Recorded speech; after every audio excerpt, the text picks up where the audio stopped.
changed different now, got the cheat code. Lot of y'all just watching, you ain't got the cheat code. Can't stay the same, yeah, you gotta switch it up. Can't stay the same, yeah, you gotta switch it up. Game changed different now, got the cheat.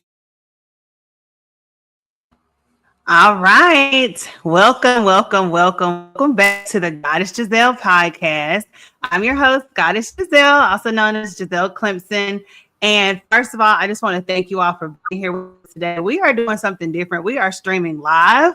This is new for the show. We've usually been pre-recording and sharing with y'all after we decided we're going to keep it in the present moment, living in the now at all times. So this is a live recording or live stream rather. See, I'm already live streaming of the podcast. It's the first time we're doing this. So thank you for your patience with us as we maneuver through the ups and downs of what it looks like to stream live.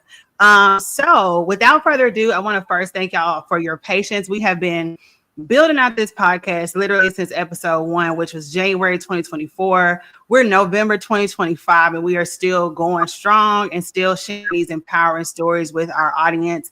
So thank you so much for being here. Today, we are going to jump right into episode 18. Can't believe we're at 18. It's episode 18 with a very special guest. We have Tiffany Galloway, who really is just, I'm going to say, online big mama energy, okay? And I don't mean the big mama that you saw on the movie Soul Food. I'm talking about cosmic mother energy that is really just hitting the planet full throttle. And I think we are all being confronted with any mother energy that we lack or that we're picking up on or that we're being like kind of getting a whooping about. And so I look at Tiffany Galloway as one of those voices online who is really just creating space for that authentic feminine energy. And before I bring her to the stage, which she's here now, I just want to remind you, this is the Goddess Giselle podcast where we shed light on women making an impact in their communities worldwide. So we're here to uplift voices and just have stories and candid conversations. So if you're new here, be sure to like, share, and subscribe. So without further ado, Tiffany, how are you doing today? And welcome to the podcast. Thank you so much for even having me. You know, I appreciate you. Gratitude to your team, just everything that it takes to create this podcast. I understand what it takes to give birth to a mission like this. So thank you so much for having me. I am excited. Yay! We are happy to have you. And for those who are, we're starting off fresh, clean slate. Let the people know your name, your age range, where you located, and your marital status, because we do get a little personal here. So marital status and fur babies, anything like that. So your personal hats that you wear. I am first and foremost a whole solid woman with so many talents and so many different curiosities. I am a wife to an amazing husband and a mother to an amazing fur baby. I am a mentor to God only knows how many women I've adopted under my wing. I run a program called Feminine But Firm, Setting Boundaries Like a Lady, which is a 6-week course. And I also run a group called Feminine But Firm, which, gives me the opportunity to connect with so many different women. I am 35 years old, okay? Because I don't mind my age. I am not ashamed of this wisdom that I carry. I'm 39 and I am in Miami, Florida, and I'm a transplant to Miami recently from Michigan. So I am just enjoying each moment. I am absorbing each moment like a sponge. I always say that I am a little teacher, but a big student. I'm constantly absorbing. I'm constantly learning. And that is what gets me off. So if you ever wanted to know what made me happy, it's learning new things. It's correcting myself. It's being a babe in the world. So thank you so much for having me. Space. You are welcome, Tiffany. And I love that. That's a quote right there. Be a little teacher and a big student. So that's one way to move through life, right? Because what we've learned, or what I've learned, the earth is really a school. It's a school, and we're here to learn. So how has that mindset helped you continue to grow throughout your journey? Because that's powerful. Well, the journey has been constantly transforming. And I think without that mindset, I would feel like life was happening to me and not for me. I would feel Mhm. like a victim in this life instead of a student in this life where I'm receiving. I would feel like life was happening to me. So, um, it's just a better place to be, because in every instance I'm learning, and every encounter I get to grow a bit. Even this one, I'm getting to grow a little bit, and it just makes every experience so much sweeter. So framing life like that for me as a life coach, as a cognitive based life coach, it really helps people see the brighter side of life where they don't victimize themselves as much. And it's such a powerful place to be, because femininity is in it at its core powerful. Mothering is powerful. So I think that that's what mentorship allows me the privilege of doing. And I mean, that's just how I frame it. Okay. Well, I will take heed to that, because I opened up our conversation talking about the powerful cosmic mother energy that's on the planet. So on the podcast, we kind of talk through the divine feminine, which we can boil that down to this innate feminine energy that radiates from within us. But what I'm seeing online and in the real world, right? So we're in a transformative time on this planet where we have this very dark, light, dark, feminine energy that's just kind of coming out swinging, right? It's almost like extreme chaos. Like, and what I mean by that to the viewers, we're talking, just think of the times we're in now. Like, you can look from politics to music to entertainment to finances to family structures to institutions. Like, everything is just kind of falling down, but there's this invisible energy, which I would refine as the divine feminine, this feminine chaotic energy that's coming to the planet to kind of make sure we remember whose place we're on, right? We're here, I really think we're this is inhabitants of this. Go ahead. No, I think this is a beautiful thing, because Yep. chaos, if not born of chaos, what are we? You just gave birth to a beautiful baby. Was that not chaos? It was so Did you not chaotic. did you not bring beautiful life through chaos, through pain, through Right. uncertainty, through discomfort came life? And I really think True. that if we, like I was just saying, if we view things through a different lens, if we view things cognitively through a different lens, is this chaos, or is this a divine Mhm. reshaping? Because we know that something is in charge. It's not just falling down for the sake of falling down. And I think Mhm. in these times we get so much opportunity. So instead of us saying, "Oh God, things are just so chaotic, they're falling apart," no, things are changing. Because if They are. spiritually, if you take a look at things, they say we're in end times. But what our foremothers didn't say is that it would be the end of times. No, it's end times, but with an end comes a new beginning. And when we True. consider things that way, we put ourselves in a position now. I'm doula to what's to come. Mhm. I'm not afraid. I'm not Yes. worried about what's to come. I'm putting myself in position to say, what does the new world need? And how could I bring it forth? And I think Mhm. that if we see more opportunity than chaos, we'll feel a lot Mhm. calmer. We'll sleep better at night. Listen, speaking of sleep, I'm not getting that much sleep lately. And I am embracing that. And by the way, thank you, Tiffany, for Mhm. mentioning that, because y'all, when I tell y'all it's been a journey, this is my first episode back since I gave birth to my daughter. Shout out to her. Her name is Soul Phoenix Idiobi Clemson. So this is her first debut of mention on the podcast platform. I don't remember the last episode I did, but I was not a mother. Okay. I was carrying. And y'all, long story short, I done gave birth. Me and my husband are now parents. And mentally, I'm in a whole different mindset. That's why even having this show, part of the reason I decided to get it back going is to really recenter myself and go find out who I'm becoming now that I'm in this new world of motherhood, right? And I am a couple 9 weeks. Look, this is pregnancy brain that they talk about. Like, I think I'm 9 weeks postpartum. Shout out. He said Soul is listening. 9 weeks postpartum. And so I decided to bring this platform back because this, like you said earlier, this is something I birthed from my creative frequency in our belly. So our belly, which is our sacral chakra, we all create at all times. Every time you get that gut feeling, you're creating.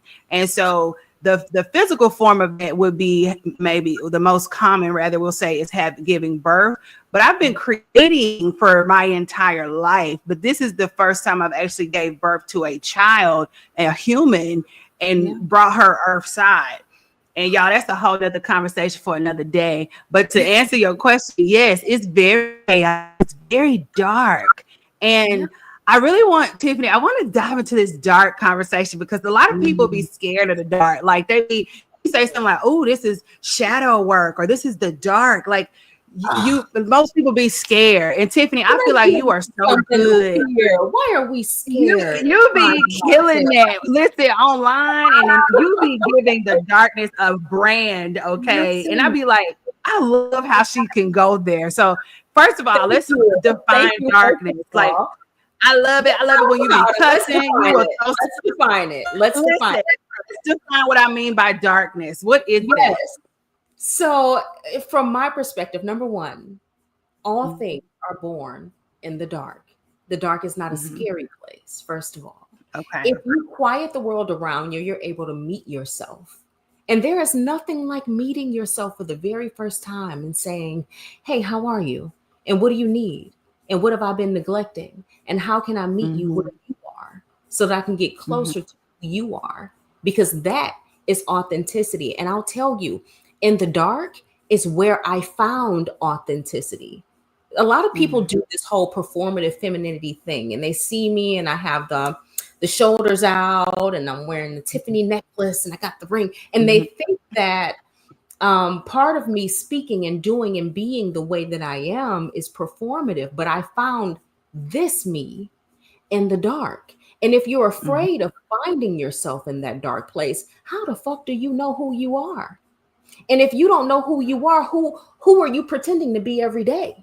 What costume are you wearing? And is it heavy? Does it feel like a wet blanket on you? And I know that it does because it felt like a wet blanket on me. This is what led me to find myself in the dark. Fear. It's okay to fear the dark. But see, what I feared more than the dark was staying in that wet blanket, that cloak of invisibility, where I wasn't truly myself and I was pretending to be this strong, independent Black woman like I didn't need nobody, while my inner child was crying and saying, bitch, help us. You know what I mean? So I journeyed into the dark because I was afraid. I was more afraid of that than I am of being misunderstood, because I don't need that. And being disliked, because I don't need that. Because validation is for parking. It's not for people. And the moment I relinquished what the kids do, clock it. The moment that writing that down, desiring validation is the moment I felt comfortable stepping my toe into my dark feminine, because most people say dark feminine is a bad thing. Duality has never been a bad thing, right?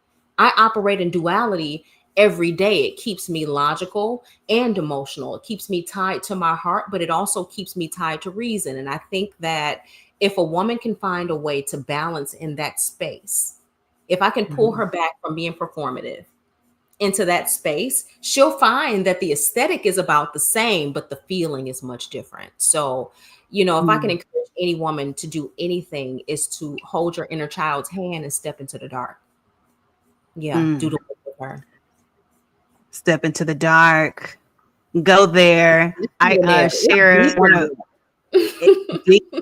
and I think I shared on one of my previous episodes, but a lot of previous episodes, some women have these strong desires, right, for marriage, for to be a mother, to be a wife, and you know, these things that's what they want, whatever, that's what they want.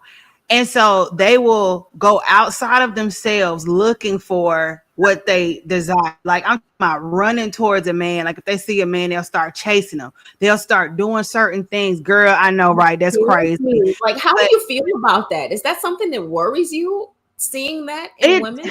It does, and I see it a lot, and I didn't understand it at first, but this is what I've broken it down to.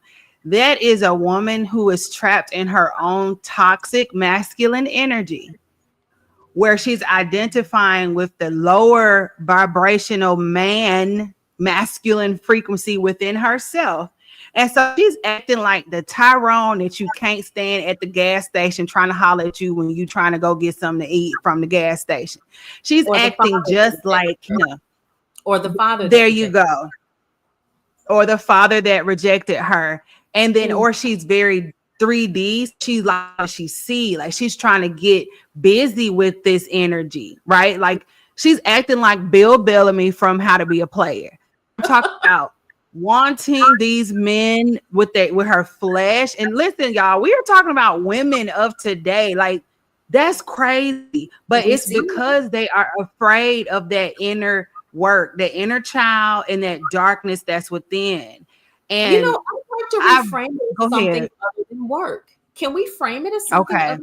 Because it's not really work to get to know yourself. I think that that's a gift to get to know myself, to spend time with myself, to say, hey, Tiff, what do you want? Because I'll be 40 in April. So it's When time did that I we ask get myself what I want. when did we get disconnected? That's the question. When did we get this as a collective? When I say we, I'm talking the collective. When do you think we as the collective feminine, black women, feminine, get disconnected from ourselves to the point where we're out here running Well, validation from ourselves?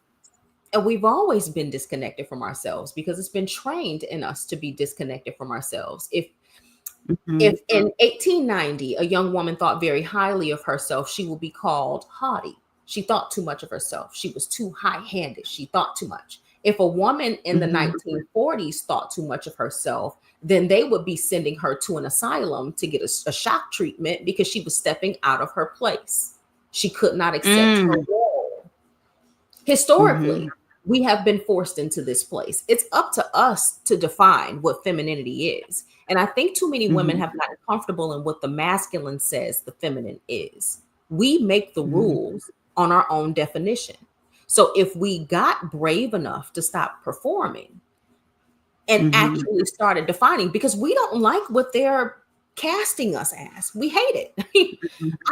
I can't stand it when I see women in movies and I'm like, no, where's the logical thought? Where's the analytical thinking? Where's the connecting the dots? Because a woman can still be soft and feminine and bake cakes and pies and still be a very analytical thinker. I don't have to abandon one for the other. Nobody told me that I had to do that. Well, they did, but I fuck them because I'm not going to abandon those parts of me that make me powerful. And I wish that more women would say, I don't like what is, but I get to define what shall be.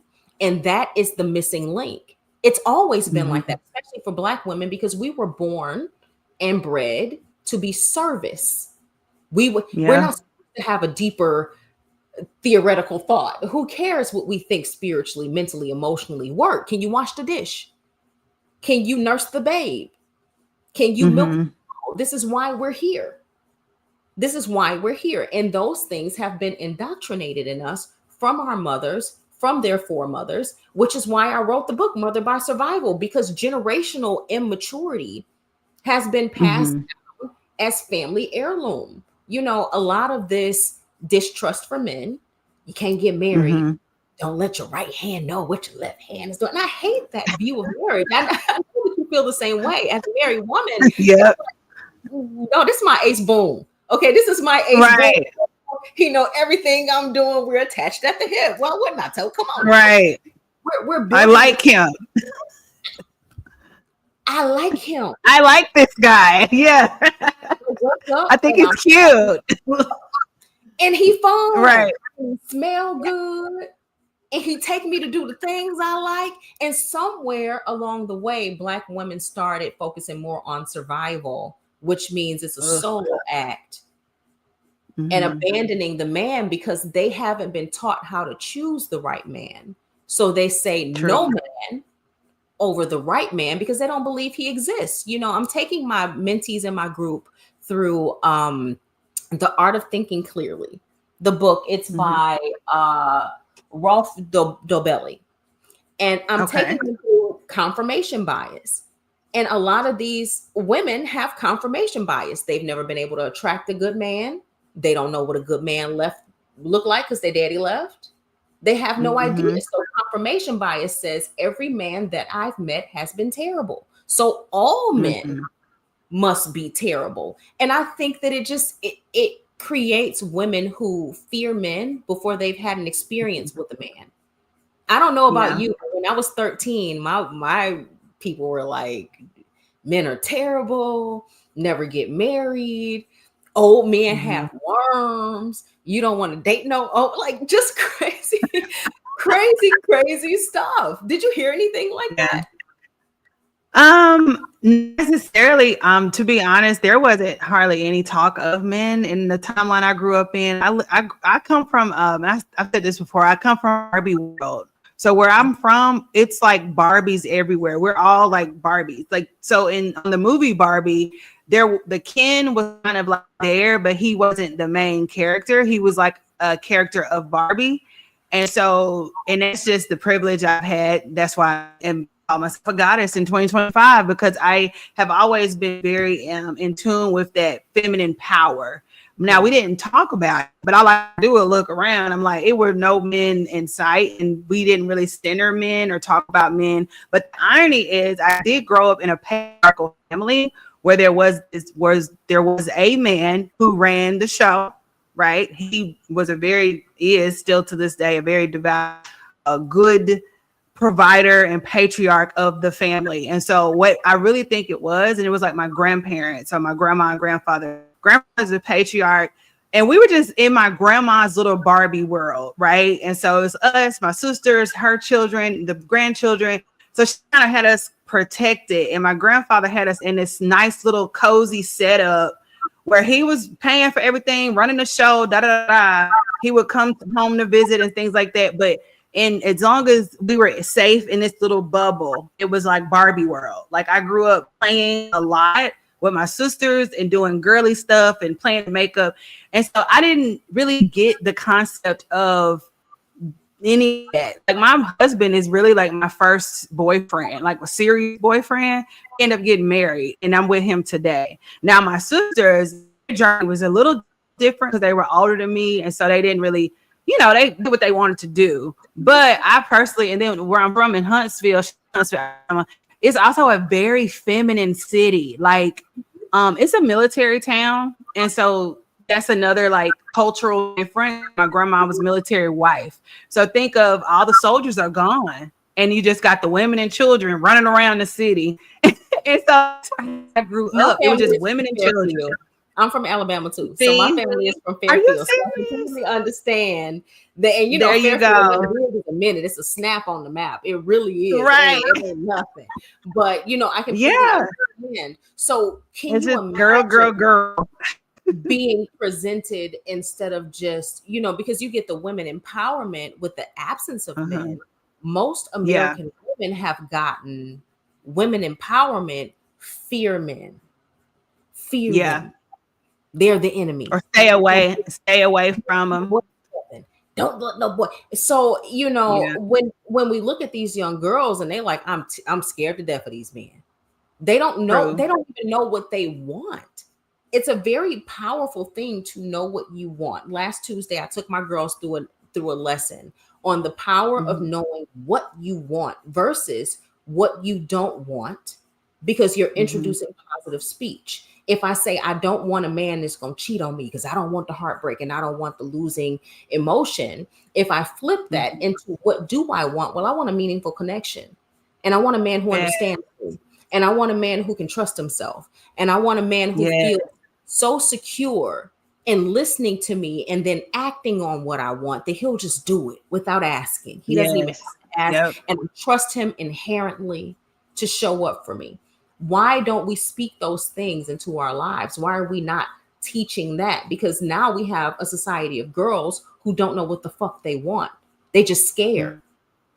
And what the value is, because I'll say for me, because I talked about how I grew up, it was very much not the presence of men just wasn't there. But I personally was conscious enough to know that that's what I did want, right?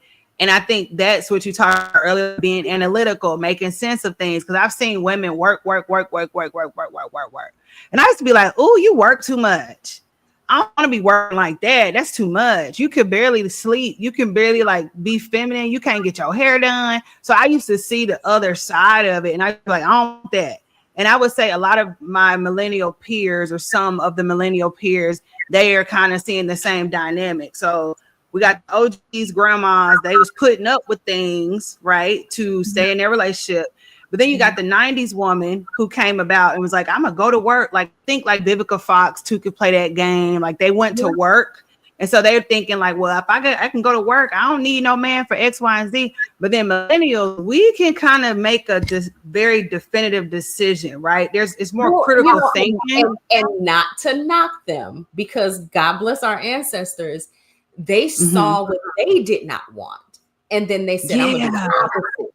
Instead of saying, here's what I actually want. I want a man who will make space for how special I am in my career and who will promote the things that I do, but also love me and cherish me as a wife. I want both of those things. They step out the door like it's impossible.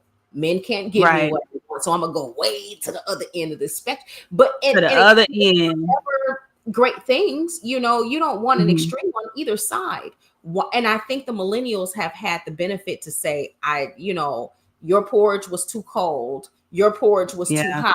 So now I see what the perfect combination is to make it perfect. So while I am critical of our foremothers, because I'm very critical of the decisions that they make and continue to make, I do see why. I can understand the causation here. So for that, I can see it with compassion, but I can also hold them accountable and say, girl, you messed up, but I see why you did it. Compassion and accountability is important, to keep the community together, because if it's all accountability and no compassion, then the community splits and we don't have that matriarchal line that I feel like women need. Yes. Oh, I love that. And Tiffany, we have a question from a gentleman watching. He says, good afternoon, ladies. Hi.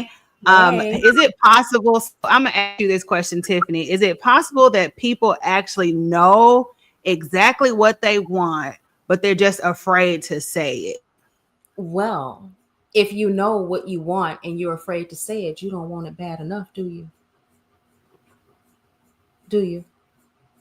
Because if you wanted it that bad, you would put it in your mouth. If you wanted it that bad, you would start embodying the lifestyle. If you wanted it that bad, you would start living like it and dreaming like it and acting like it and wearing that thing like it's yours because you want it so bad. For example, and I don't mean that to be snarky. I hope that you understand what I mean. But if you want it that bad, then you wear that thing like a badge of honor. You start it before you get there.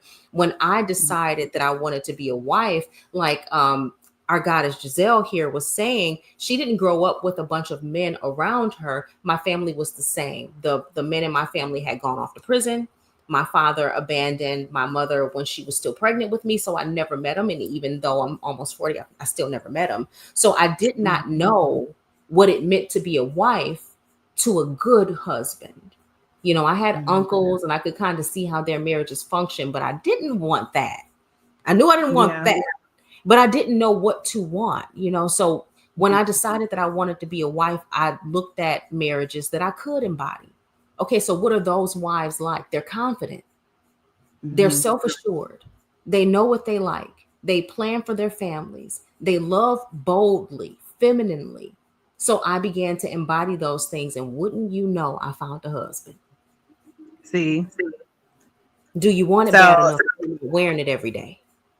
So you have to speak it. And we talk about that, words of affirmation, living, acting as if. This is all like the law of attraction. And Tiffany, I think, and this is a great question, so thank you for asking. I think this all still ties back to the cosmic mother, because we're talking about that dark energy within, and men have it too. Okay, feminine is this is the energy. And thank you so much. I respect your honesty. Thank you. So Tiffany, this is what I think aligns with this divine dark energy that comes within, that's within us, so that you can become more magnetic. If you're only looking outside, you only see with your eyes. So you're just gonna be looking, and you'll be like, ain't no women out here, ain't no men, that everybody married, everybody is. But the imagination is a powerful place. And you talked, Tiffany, about the inner child. So when we were little, we was using our imagination. You were just thinking of stuff all the time. And y'all, believe it or not, you still can use that imagination to imagine your best life, your best timeline, and go into that dark place and within and create it. Y'all, I was making it up as I went, and it worked out for me. I didn't see it, but I was like, I was very specific. I was like, I need a man who is my age range. We like the same music, who is handsome, who can be my friend. And I was specific about the age range because, Tiffany, I'm not gonna hold you. I used, when I was younger in my 20s, I was like a PYT. I'm sure you were too. Okay, or whatever. And so I used to get so upset when I would be like, this pretty young Black girl, why I gotta be with some old man and trade my youth for some beauty? I did not like that. You said what? You like an old child. Listen, me and my husband ride in the car sometimes, and I would listen to music with him and be like, well, what was you doing when this song came out? Because when I started first grade, my husband was enrolled. He was in his sophomore year at the University of Michigan. So listen, it's my to each their own preferences. There you go. I mean, but the fact that you know what you want, and you have to say what you want. What you want. Like you asked, you crafted your husband in word, then in spirit, then embodiment. Yes. Carry him in your heart, you know. And I don't think that people should be afraid to go into the dark to create. It's not a cold place. It feels cold because it's unfamiliar. So get familiar with it. Go there often. Make it there often. Put a futon in there. Consistently be introspective. If you think someone has wronged you, immediately try to see their side of it. This is not about being holier than thou. It's about not missing an opportunity to expand, because that's why you're here. And if you're afraid to do what you came here to do, then you'll miss constant opportunities, and you'll be on your deathbed saying, damn, I wish I woulda. If I oughta, you know. And I'm not giving myself that opportunity. I'm trying everything. So I love it. Tiffany said, listen, I like them how I like them, okay? And the fact that she's with what she likes, that's the point here, okay? But don't let's get caught up in the preference. We're talking about the point. So there's plenty of love out here to be given. And that's one of my specialties. I love. And Tiffany, I want to talk a little bit, let's dig a little deeper about the conversation of dating with intention and building a life aligned with your calling. Now, Tiffany, I know for the people who aren't aware, I know you're in a new marriage. I am. Okay. You found courage to walk away from harmful environments, things that when it didn't align anymore, you're like, oh, time to keep it moving. Like you had the power to just keep it going. Talk to me about not necessarily the details of the previous marriage, but how you were able to go from one and just like, no, this is harmful. I got to stand on business and keep it moving. Like, because I think people don't have the courage or don't realize they have options to do that. So talk to me a little bit about that. Well, for those of you who don't really know me and know where I came from, I was a homemaker in my previous marriage. I lived in Michigan, and I was very public in that marriage. I love being a creative at home and at work. So I've created several businesses in alignment with that, and I run my home in alignment with that. But unfortunately, I was married to an educator who was found liable for crimes against children, and he was a middle school teacher. I was very active in the school. He started a program called Young Men with Purpose. I would cook for the program, drop food off for the young men. He taught them how to tie ties. And, you know, because I feel like encouraging the masculine is very important, but this world is kind of one-sided, where they'll say, be a strong, independent woman. And then the highly accomplished woman will run out ahead, but her partner is not there to meet her. And I think that it's very important to cultivate young boys. So when he would do that, I would drop off full meals and just cook for them. But I found out, say, on a Monday that he was being charged, and on a Wednesday, my house was on the market. By Friday, I had an offer in. By Saturday, we had signed the paperwork. And in 2 weeks, we had closed on the deal. I had my check. I moved to Miami. I paid my car off and moved to Miami, put some things in storage, packed my dog, and started my life over. And it's not because he, it was less about him and more about my own standards. When people say I set boundaries, they kind of are saying I don't let people treat me any kind of way, which is great. But I have a standard of living by which I hold everybody. And if you betray any level of that standard of living, then you have given me a clause in the contract, and now I can just close that thing out. And I treat everything like that. I don't let a person's relationship to me allow them to violate me because I don't believe in unconditional love. If you want to be a recipient of my love, that love has conditions. And I go into a relationship with the expectation that my husband's love is also going to have conditions. So he violated not only something so cosmic and so deep, like you mentioned, I'm a mother. Yep. I'm a mother. And getting that news, was devastating because he had gotten hired. He quit in one district and got hired in another district. So, why would I think that anything was nefarious? Why would I think that anything was amiss? Because another school district has hired you. And I'm thinking if you're working with the youth of America, they're at least putting you through some kind of checkpoint. Apparently not. So I had just cleaned out his whole classroom, girl. I was setting it up. I had put a futon in there, lamps, because the feminine provides. Yes. They say the masculine provides, but the feminine provides comfort. We provide so many different resources that tend to be overlooked because they're less than tangible. But in this case, it was me who was cleaning the rugs and putting the couches in there and the pillows and everything, because I'm going to put a woman's touch on this thing. The children are under nurture. The classroom looked like a prison. Okay. And I'm not all right with it. I'm uncomfortable here. I don't want to spend time here. So if these were my children, I would say, girl, I had it all set up. And to you come in, you make it beautiful. What? Talk to, because you hold on. That was a bomb that you just dropped. So okay. Pick that apart before I even go on. Because so first marriage, how long were y'all married at this time? For 6 years. It was almost 7 years. We had this your husband, a daughter. This was my husband. This was my husband. Okay. And we had I'll be a daughter. For the folks who are, everything is new, so I'm not assuming nothing. Anyway, I met Tiffany online through online communities of women creating beautiful homes, being homemakers, housewife, femininity. Like there was it's a metaverse. Okay, we are in a metaverse of women at home, and like there's this community. I met Tiffany on a stage, actually, on Clubhouse doing her thing. And so that's how I came across her. It was online, and she was in this position that she just mentioned. So in this housewife position, just doing her thing, cooking from scratch, y'all, like cakes from scratch. Okay. Flour, sugar, vanilla extract cakes, not box cakes. And I was like, this girl just be doing her thing. Like it was given 1960s housewife, but this is a black woman that's brown skin doing her thing. I just loved it. And I really admired her position and how she was, showing up online.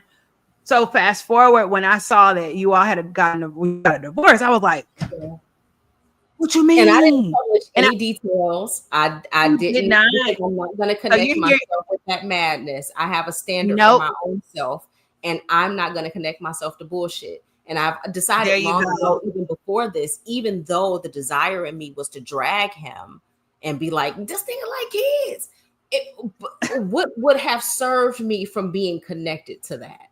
And what could I have done with that negativity? When I am a divine creator myself, I can make whatever the fuck I want.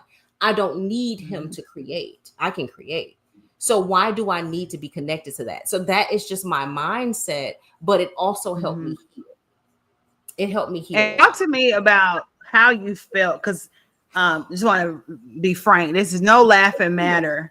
And energy alone, that when you had shared with me offline, like the circumstance and how you got divorced, complete rage hit heart. Like I was ready to release the rage. That's what it is. Like it pissed me off, especially as a new mother. And that's anybody who hear anything like that would immediately like, what?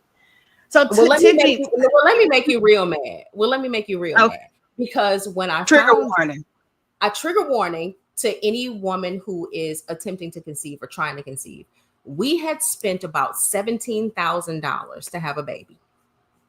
And we had tried, and I got on these teas by the Goddess Collection, and I wound up getting pregnant in 28 days on these teas. Didn't even know I was pregnant. She came softly. I always say that all the time about my daughter Langston. You know, I always lift her name up as an ancestor now, but she came so softly, no morning sickness, no nothing. And then I lost her a couple of, months later. So we were trying again and I couldn't get pregnant. I couldn't figure it out. So we were doing IVF. And that Monday that I found out, we had just got the all clear from the nurses to order our meds to do IVF. And the down payment, the total payment was $17,000. Wow. The same day, I told you I was in the classroom with him. He got a call. He stepped outside the classroom and he came back in and he, broke the news to me. And he said that his attorney said that, he told his attorney, no, we about to do IVF. We're trying to have a family. And he said, no, you're about to fight for your life.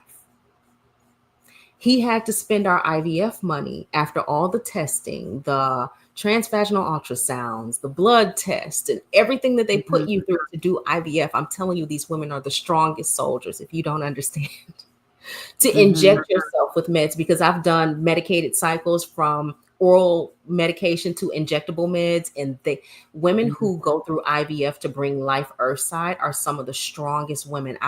I will never, take anything off of that, because I was bruised preparing my body for proof that I could do it.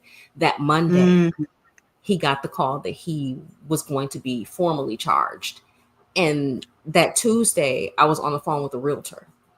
I didn't let the rage set in right away, because I always say, do not be emotional in times where you need to be strategic. Remember, I was a homemaker, but I had already cultivated resources for myself. And if any woman is listening who wants to be a homemaker, spousal 401k, set up a trust for yourself, fund it by life insurance, whole life, whatever.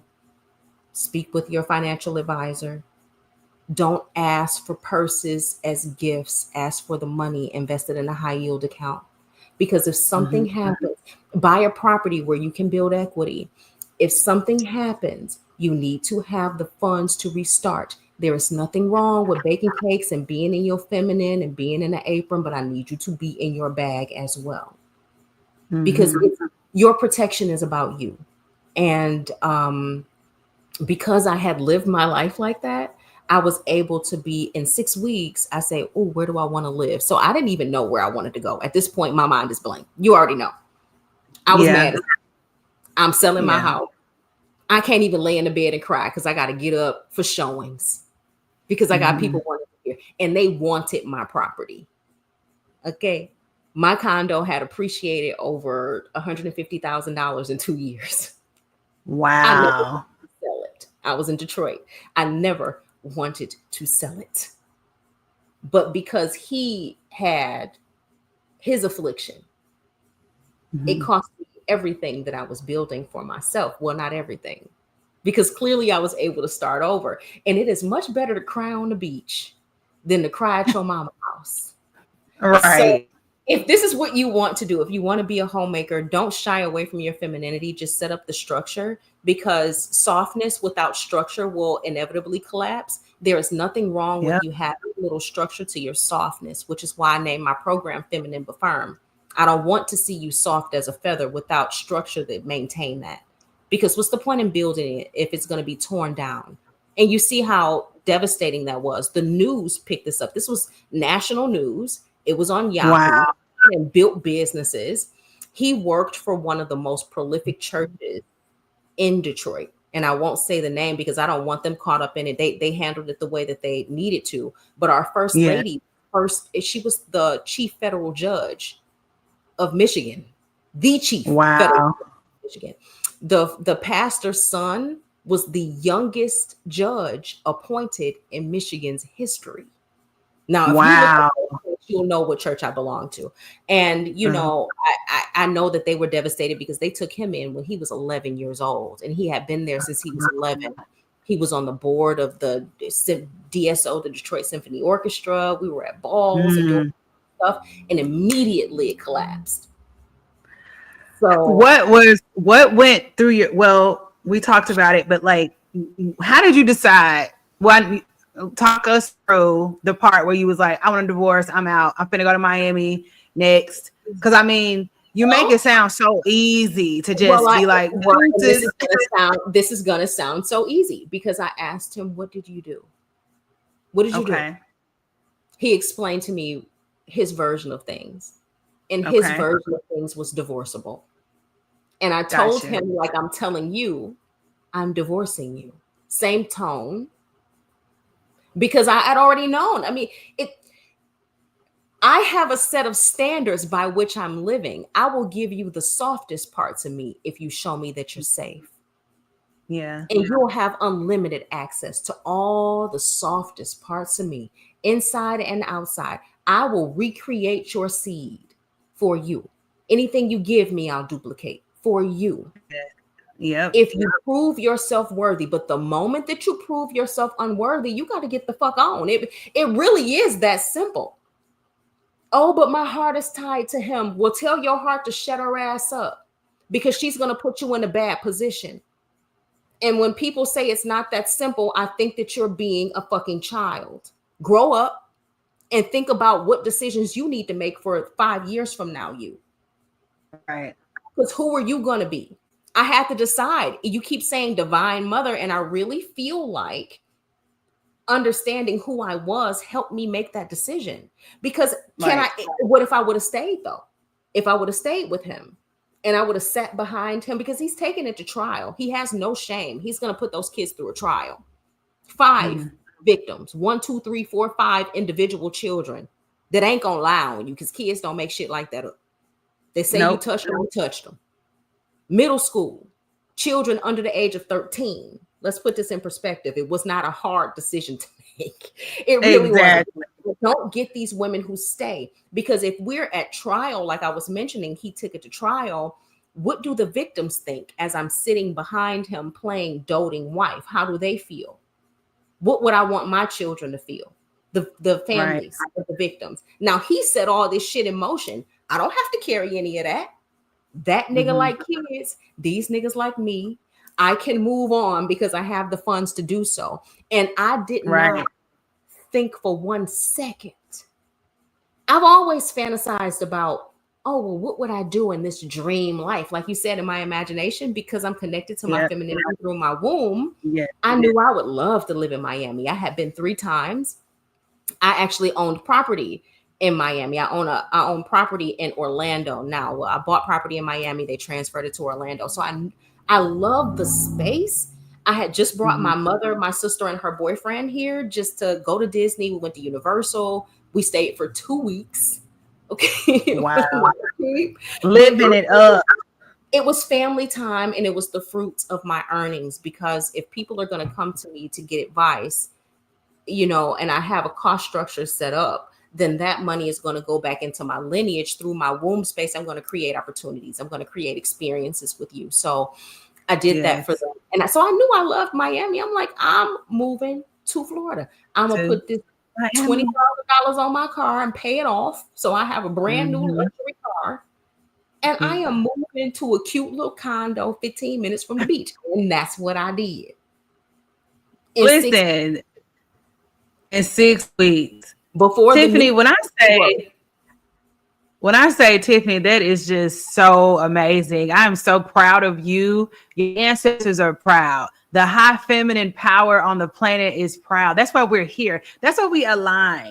And like I said, I didn't know many emails. Thank you to everybody watching. Affirm Beauty says she remember you from the clubhouse days. That's where she discovered you. Shout out to the word discovered. Yeah, because I Discovered love is that. like, me too. Listen, she did like this. Shout out to my trick. She was like, "Ooh, let me discover Tiffany. Who is she?" Right? And that's that feminine power. And for you to not think twice, when you had told me a little bit about the story, I was like, "You stood on business for the No, children, for the feminine, for the principal. This is like GP. Like if we was on the street, which we're not, this is street code. Like you got to stand on business." And I know thankful that you share that with me and with our audience, because women, people nowadays do not stand on business about many things that they should. And Tiffany, I want to hear talk a little bit about alchemy. So to me, this was like a pure example of alchemy. Like you take something that is, you transmute it into what you want to happen.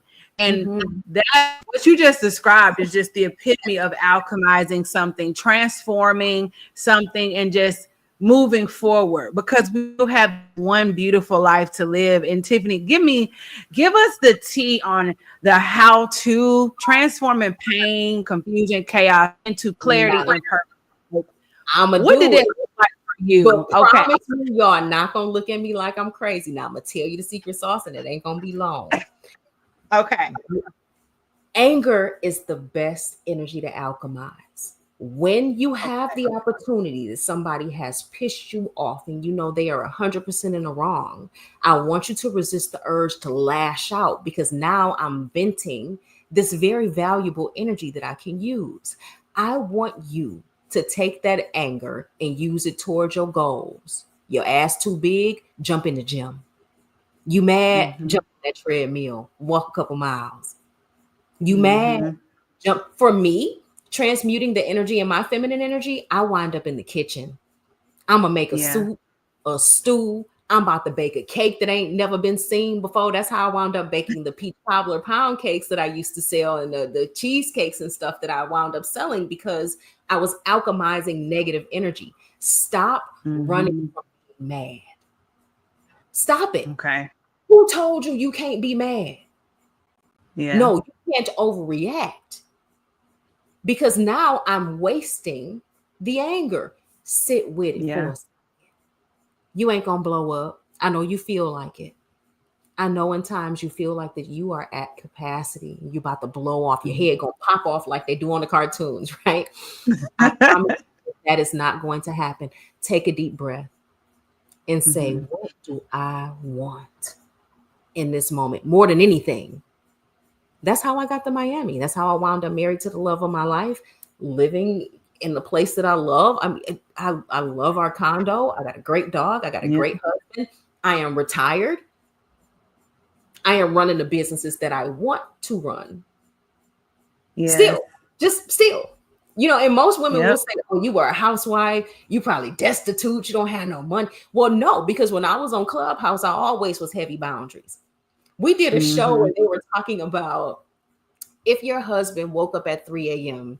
and he wanted a sandwich, would you make him the sandwich? And I say, if we just got through hunching, the brother can have a sandwich because I'm woke. I'm already up. Yeah. Right. If I am dead to right sleep, what kind of man would want to see me disturbed in that way? And is this man worthy of my body? Is this man worthy of the gifts that I'm going to give him? I think not. And if you wake me up at 3 a.m. wanting a sandwich, I'm going to give you a parasite cleanse, because you don't even want that. That's the parasites. You got to take one. Right. I have herbs for that because I am a healer. I have a cabinet full of herbs. Right. I'm about to say you can heal. And I'm going to heal you. I'm going to extend. Right. My husband has a homeboy whose blood pressure was diabolical levels, like death levels. I put him on some herbs. 1 jar of herbs, goddess. He has not had to have another jar of herbs. His blood pressure is regulated.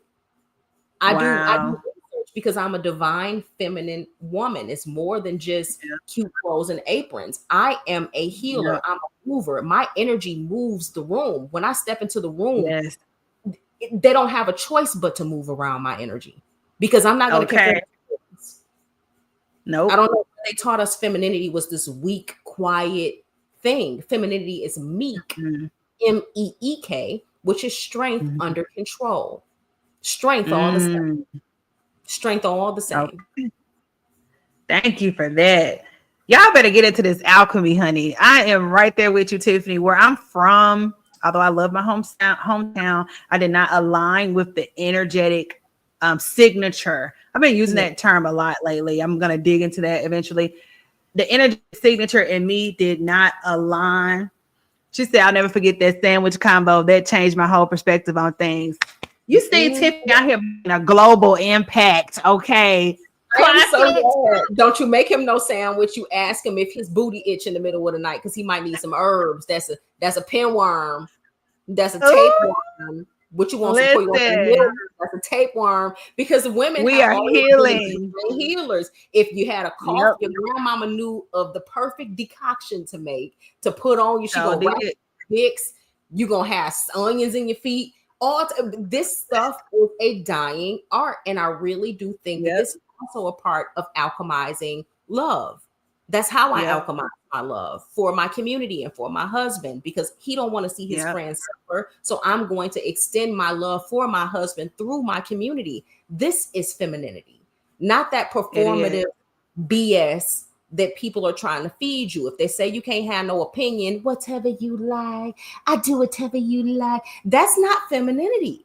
And it bugs Nope. me. No man want a woman that's void of personality. And I just did a live Don't. this morning. Excuse me, I know I'm going on a tangent, but I did a live this We talking. morning where I told my mentees, if you don't have anything of substance, hobbies, things you like, things you enjoy, Yes. things to gear yourself to, if you don't have any of those things for a man to fall in love with, he'll fall in love with your service. He's going to look at you Mm. and say, what do you bring to the table? Because he doesn't see anything else. I am learning No Spanish. hobbies. I'm going to take skating lessons. I'm constantly on masterclass learning how to cook new stuff. I set timers to do everything so I make sure I'm faster than the day before. My husband has several things to fall in love with. It's not my service. It's my tenacity. Okay. It's my femininity. So he's never had to ask me what I bring to the table. And that's not like, oh, to gloat or anything. I would never make myself Mm-mm. bigger than any other woman. You am I am you. We are connected. So Right. please don't never see We that. every woman, just like But Whitney Houston said. right, but I need you to understand that if Mhm. you don't give a man something to fall in love with, he will give you something to do. I've seen it. Thank you for that. Thank you for that, Tiffany. That is so good. That is great. And I couldn't agree more. Y'all know I'm all about some having a life. We call it lifestyle. And that means literally like you styling your life. When me and my husband met, I was in my purpose. I was on the go doing me. And he saw that. I created a space called Giselle Avenue. I've been doing that for the past decade. It's my little imaginary land, but actually come into this reality. Now I'm living the dream that I created online through my blog. And when I would meet people, they'd be like, what's on Giselle Avenue? Like I teach Zumba. I do speak Spanish. I love to dance. I just be dancing all the time. I grew up dancing. Like that's Gigi. She be dancing. I used to rap. I do art. I didn't know. This the gag, Tiffany.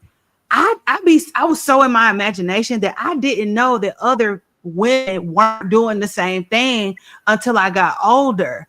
And I used to be like, so y'all just be going to work. Like, I'm bored with that. Like, let's go have some fun, do something creative. And I realized it was all about, and we finna pivot. It's all about that mother womb. They mama was so dark and evil and mean that the girl was just trying to survive her wicked words and her wicked frequency. That is really hard to overpower a frequency that's your mama's. That's just taking you to dark, taking you to her darkness, which is it's actually a scary place, right? And you go, girl, you can't even play. You ain't even doing nothing imaginative because you scared your mama gonna come do something. And so, Tiffany, I want to pivot real quick because I feel like this is one of your areas of expertise on TikTok. You go by the name Boundaries Bestie because Tiffany, she gonna switch it. Okay, we pivot in this timeline. So yeah, we knew Clubhouse. That was years ago. We need to update. Okay, new Tiffany, new timeline. On TikTok, you talk about the Boundaries Bestie, We have a book that you've established, and I want to dive into the why. Why don't Black women have hobbies? Why aren't Black women this? It has everything to do with her mother. So, Tiffany, let's talk about the mother wound and how your relationship with your mother helped shape this new expression of yourself, of your personality, and how you've been able to change the lives of many women who are literally trying to, let's say, because this stemmed from relationships. So let's say we have Kiki trying to get a man, but she boring and she don't know how to get out of survival, and she's trying to get her get a man, but she's scared, and her only relationship to love has been earning it from somebody who's emotionally erratic. So when Kiki find a man and he's emotionally erratic, she settles into a position where she's trying to fix him or solve him. See, this was not necessarily born out of my mother issues per se. I had already overcome these things before I became a housewife. And then when Ask a Housewife Anything came about with the whole UBMR, and that was the first platform that ever gave me a voice. When he had me on platform, I had so many women coming to me and saying, I want to be like that. I want to be a great wife. I want to have my timing. I want the schedule. I want my husband to revere me like that. And I began to ask them, well, tell me about the guy. And he was a demon from the pits of hell. So I have to wonder, why are you so eager to please a demon? It's not because they're stupid. I will never believe anything derogatory about a woman unless she has shown me several examples of such. These women, I could hear the little girls in them begging to be chosen, and people are saying, oh, you will pick me, you will pick me. They don't understand the deep longing of a child, of a girl child who has never been picked by her mother or her father or her friends, who don't fit in at school. She sacrifices pieces of herself to be amenable to some man who's not even worthy of her. So I found myself launching Feminine But Firm, Setting Boundaries Like a Lady. It's the only program I've ever had, because I figure if you want to be a wife, I need to teach you how to self-protect. I need you to advocate for yourself, to know who you are first, to set boundaries with you, then your mama and your daddy, then your job and your friends. Because that's where you're going to get the structure to live that soft, free life, right? As I'm working with women through these issues, I find a sub issue, and it's their mothers. So am I going to be a part of the chorus of people who say, well, Black women got so many issues, something wrong with Black women, it's them? Or am I going to say they were raised by women who did not know any better, and they don't know how to get out of this cycle? They want different for themselves. So for me to continue to say Black women are the problem, I become the problem. And I think that that's a very obtuse point of view. So as I looked at the healing that I had to do to get to where I was, it was a lot of mother wound healing. I had to be able to trust myself to pick a good man, to trust myself. And my first marriage, yes, the nigga like kids. They are covert. I asked myself several times, did I know? What did I miss? What didn't I see? And then I talked to a prison guard, and she was like, girl, you didn't miss shit, because they know how to hide in society. And if they didn't hide in society, we would not give them access to our children. That's how right there. That tightened me up right there, because I was asking all the right questions. I never asked if the nigga like kids. Nope. Never. Didn't even cross your mind. Because he wasn't giving me those signs. We didn't have any children. He wasn't around children. We didn't know.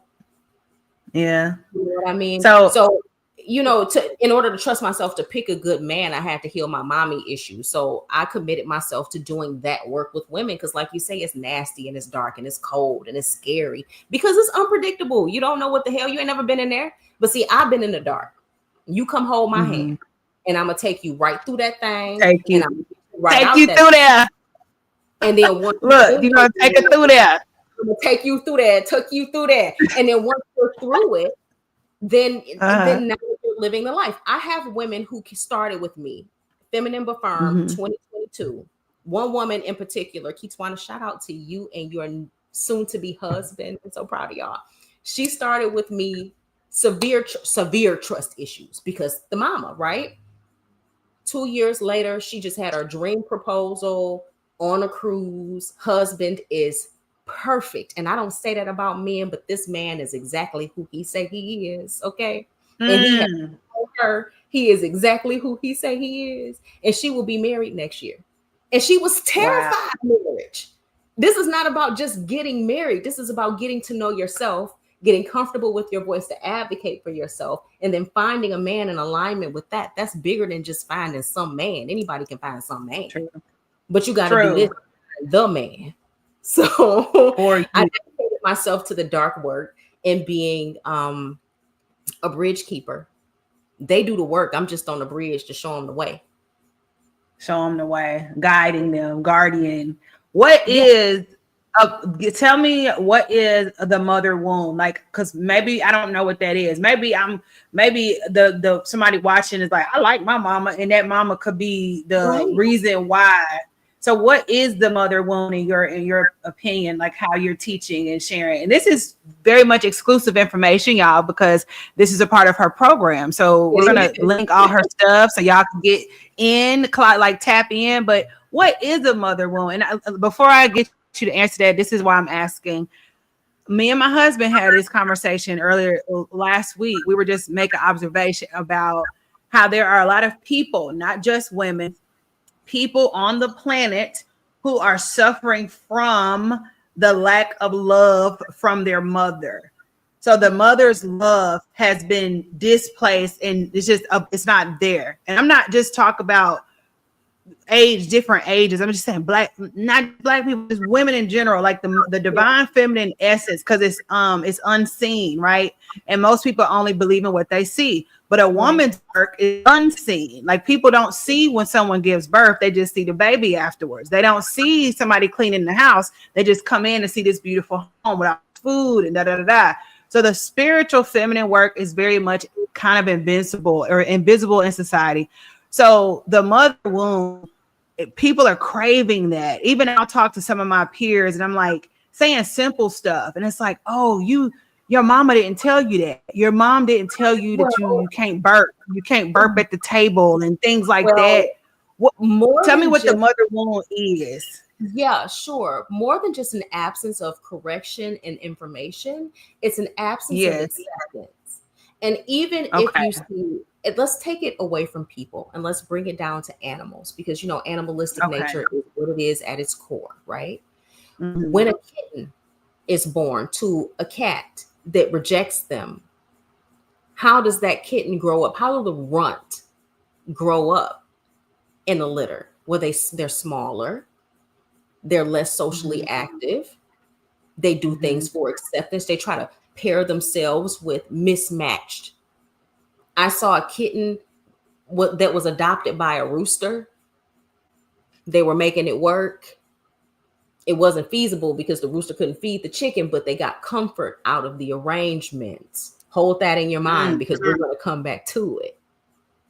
When the mother does not provide that divine acceptance, that divine unconditional love, yes, I see you as you are. But instead of saying this, say that. Yes, I see you as you are, but let me help you do this a little better. I see you as you are, and I think you're valuable, but let me wipe your mouth. Less of the, let me teach you how to operate in this world, but let me accept you because you are mine. But let me show you how to do X, Y, Z. You cannot have the correction without the acceptance. And children are getting correction from school with no maternal acceptance. And this is where you see men and women chasing validation. And I always say validation is for parking. It's not for people, because I see people doing things, setting themselves on fire so someone else can be warm. I constantly see it. And I don't judge people for it because I know where it's coming from. When you can understand causation, you're much less judgmental. I see it and I do not judge because I have my own predilections and I don't want to be judged for them. I assure you, I don't want to be judged for them. So I'm not offering any judgment. I can understand a thing and step away from it, detach from it, not make it part of me, but I can still offer it understanding, compassionate accountability. Compassion, accountability. This thing is broken, but I see why it's broken. Now the seeing is enough for me to go connect with the bullshit. I see it from over there. I see it. But that is what we're seeing repeating itself. And unfortunately, a lot of mothers in our generation are having children with the same affliction. So they go to school and they're mini terrorists because that's the only way they get some kind of attention. They're looking to feel something. Divine feeling and acceptance comes from the mother. And when you don't get it, it creates the mother wound. And you spend your life trying. Acceptance. So accepting your child, the child, for who he or she is first. And then offering slight correction, which is mothering, right? Because you don't want to be put in situations where you're embarrassed or hurt or shamed or whatever. But maybe you didn't know how to operate in the world. But this is not your child as in ownership. Yes, they came from you, but they are their own people. They're going to be who they're going to be. Your only job is to teach them how to navigate in the world. I accept you as you are, but I won't let you show up wrong because it's my job to show you how to navigate as is. And I can't disarm you by just giving you all the acceptance with none of the balance. Again, remember I told you softness without structure creates chaos. I need both. So I have to give you acceptance, but there will be time that I have to correct you. This is me in my feminine way to know how to speak to you without breaking you, to know how to speak that correction into spirit without breaking your spirit. That is feminine balance. And that's a skill that a lot of women don't have because they've never been gifted that themselves. I gift women that so that they can gift it to so when women book sessions with me, they can pour it all out. And then I'm going to pour everything that I have into them and we'll start afresh. We start new. That's what I do. And thank you. This is so good, Tiffany, because I have for example, because I love you are teaching on this podcast today. I hope you're taking notes. I can't wait to watch the replay. Okay. By the way, this is the Goddess Giselle podcast. If you're new here, be sure to like, share, and subscribe. We talk about uplifting the divine feminine and highlighting women making an impact in their community. Today, we're talking to Tiffany Marie Galloway, and we're talking all things feminine energy, obviously. So here we are. I have an example. For example, let's call them Dilly and Dally. Okay. Dilly is aunt. She's the child-free, married-free, never been married. I ain't got no kids. I just love me. I do me. I accept everyone. Dilly is the most accepting person you could ever meet. And she ain't got no kids that have been married. So she do what she want, when she want, how she want. Completely accepting. Like, I accept everybody. I don't care what you do, how you do it. I just accept you. And I would never correct you because I accept you. That's Dilly. Dally don't accept nothing. And she's only giving you correction. Don't do this, don't do that, do this, do it like that, do it like this, do it like that. She has children. She is a mother. She might even be a grandmother. She just do this mothering. She's a mama's mama. Her mama was a big dog, big Dally. All Dally do is correct you. She's so critically correcting, criticizing, correcting. Dilly is that extreme. Dally is the other extreme. So what you're saying is we need to be right in the mid, somewhere in the middle. Because I don't want anybody to be. Yes, and you have to understand each extreme also. See, you say Dilly is the free one, right?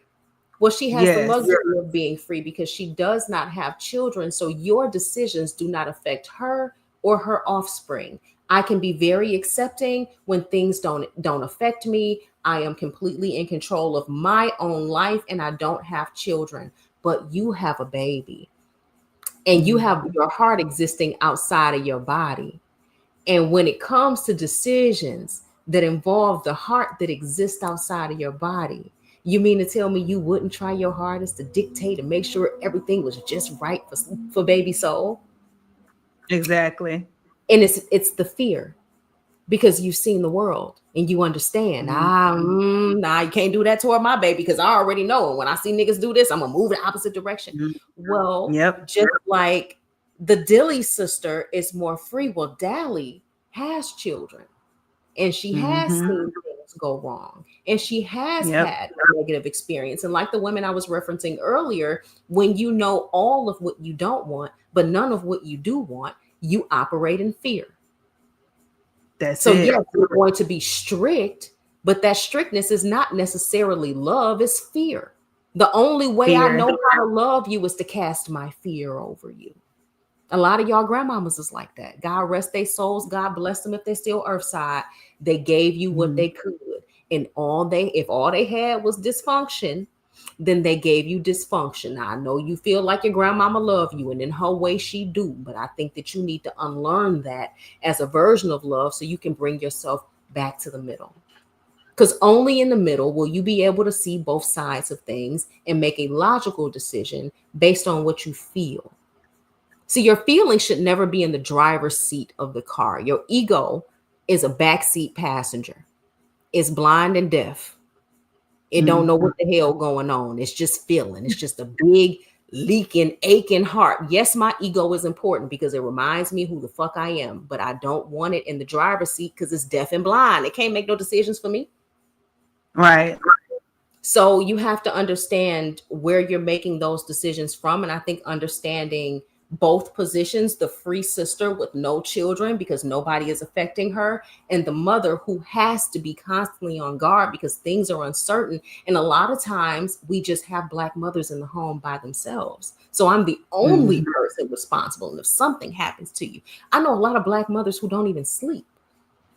Yeah. They don't rest well. And this is not something that's spoken about because they don't feel comfortable talking about, oh, you a single mother, you asked for that. That's what our society says, but they don't take into account that these women are stuck on the dally side. They're being racked with concerns about their baby and what's going to happen. I send them to school, and what if the teacher says something? There is nothing but worry, stress, and concern. And these are the women that we're asking to be softer when they don't feel safe. Softness and safety are Siamese twins. You're not getting one without the other. And if you're asking a woman to submit and you're doing nothing to make her feel safe, you're a thief. You are a thief. Still. You're a crook. Okay? A jackleg crook. And that's just the way that I feel about that because I understand what femininity actually needs. If you expect my softness, then I absolutely need your structure because, like I said, if I'm soft and you emotional, then we got chaos. And it's no, you said it's gonna fall. It's inevitable. It'll be inevitable. It's gonna fall. Okay, it's not strong enough. Blow on it hard and watch it tip over like Jenga. See, because there you go. And that's the beauty in masculinity. That masculinity is the soundness. It's the structure. It's not necessarily an iron fist. It's coming through with a different perspective, a different beautiful perspective, which is what I love so much about being married, is that I don't have to know everything all at once. I have somebody, I pick them, I trust them, and I can say, hey, what you think about this? Oh, okay, well, I take your word for it. Now let me focus my total energy on my feminine being. That's a gift. Gotcha. So, you know. And let's because I want to talk a little bit before we wrap. I got two more questions. So one is, I think this is just for the record because I feel like the metaverse just acts like they don't know. So if we could, I'm gonna go first. I want to name 3 benefits of marriage. How about that? Let's reframe everything. Let's talk about the benefits of marriage. I'm gonna give 3. You give 3. Okay. Number 1 for me would be friendship. In marriage, we are friends, and so it feels good to be understood and to be heard and seen every day. A friendship that is actually real. So this guy sees me when my hair is looking crazy. I don't have to perform, and it feels good to have a friend, especially if you have good news. Like if something happens in your career, or if you're going viral or something, you be like, "Oh, babe, look what happened." Ain't nothing like having a friend, and we are humans that long for friendship and companionship. So I'll say number 1 is friendship. Number 2, I would say structure. Having structure and a solid foundation. Marriage provides structure and a solid foundation. Even if y'all don't have money, it don't matter because y'all have each other, right? So when 2 people come together and y'all align on certain things, that is called structure. yeah, you can build, you can grow together, but you have something to come home to. So if you are someone who travels a lot, it's nice to come home to your structured home where it's you and your man and your kid or your dog, and you just got something that you can hold on to, especially in this crazy world evolving right now. So number two, structure. Because I am very feminine, and it's not really fun without structure. Because without structure, I just all over the place, like There's just no doing way completion. There's no completion. You have all the best ideas and no follow through. Like what? just out here in the city. Like I used to call myself, which I still am, Belle in the city. So I'm like a Southern Belle in the city, but I was just in the city, like just in there, like, nothing growing. So give me some structure, y'all. You need structure. That's just beautiful. You whatever. Number one, friendship. Number two, structure. Number three, you get it's excitement. Maybe not excitement. I would say it's fun. I have fun. It's like going on a date every day with the person that's your friend that you're building with. So y'all know how y'all be dating. If you're single, well, imagine dating every week or every night when you cook and y'all eat together. That's a date. When you eat breakfast together, when you eat lunch, always having somebody to eat with most meals. And then you just always having fun on a date and trying new things. Right now, me and my husband just became parents. Now we're learning how to be parents together. It's fun. It's a challenge. And life is boring without challenge and fun and things that help you grow. So friendship, I forgot my other two. Friendship, structure, and having a challenge. So fun. So those are my three top benefits of marriage. Tiffany, please tell us your three. Well, I don't want us to overlook the legal benefits of being married. Okay. And I want to talk to you guys as a divorcee and as a new wife, because as a divorcee, the United States government, I don't want to say worships marriage, but the country is founded on marriage. You have so many rights that are imbued to you by being married, tax write-offs and transfers and accounts that are opened. If you are a wife, I don't want you to stay stuck in the whimsical. I want you to fall in love, but I would prefer for you to fall in alignment. And marriage is the perfect way to do that. Had I not been thinking strategically in my first marriage, I would have been destitute before my second. Being structured in my first marriage let me start over in one of the most expensive places on the face of the earth. I'm gonna tell you that now, because Miami pricing. Yeah, it's definitely something. It ain't Michigan. I'll tell you that much now. My mortgage was, I think, $1,200 in Michigan, and that was my taxes and everything. And I ain't seen nothing like that down here. Okay, it's tough down here, but the structure helped me start over and be able to deal with my broken heart on the beach instead of at my mama house or at the homeless shelter. So that's really important. I enjoy the legal benefits of being married. Like you said, I like to do nothing with my husband. I like to just do absolutely nothing with him because I have chosen him. I vetted him. I know he's safe. I know he ain't gonna see me without my hair done and be like, "Ugh." He is a safe place for me because I've tested and I've tried that thing, and I know. And it's really great to have somebody to plan things with, to curate a future, to plan to have a family, to adopt a family, because my husband comes from such a rich, beautiful legacy. And to be able to carry that on in marriage, because I don't come from a strong family, I think that that's very important to me, to marry into a family with such a rich heritage. My husband has an ancestor, Abraham Galloway. I don't know if y'all heard of him, but if you have not heard of him, Google him after this is over with, okay? He was born a slave, freed himself, went to the army, got enough money, went back and freed his mama, joined the United States Congress. Okay, freed himself from slavery, went back, freed his mama, organized a boat attack, and fought for his freedom. Literally picked up a gun and fought for his freedom. And it's such an honor to carry on that legacy, to know when I have that life in my womb that this is the legacy that I'm carrying forth. And I wouldn't do that outside of marriage.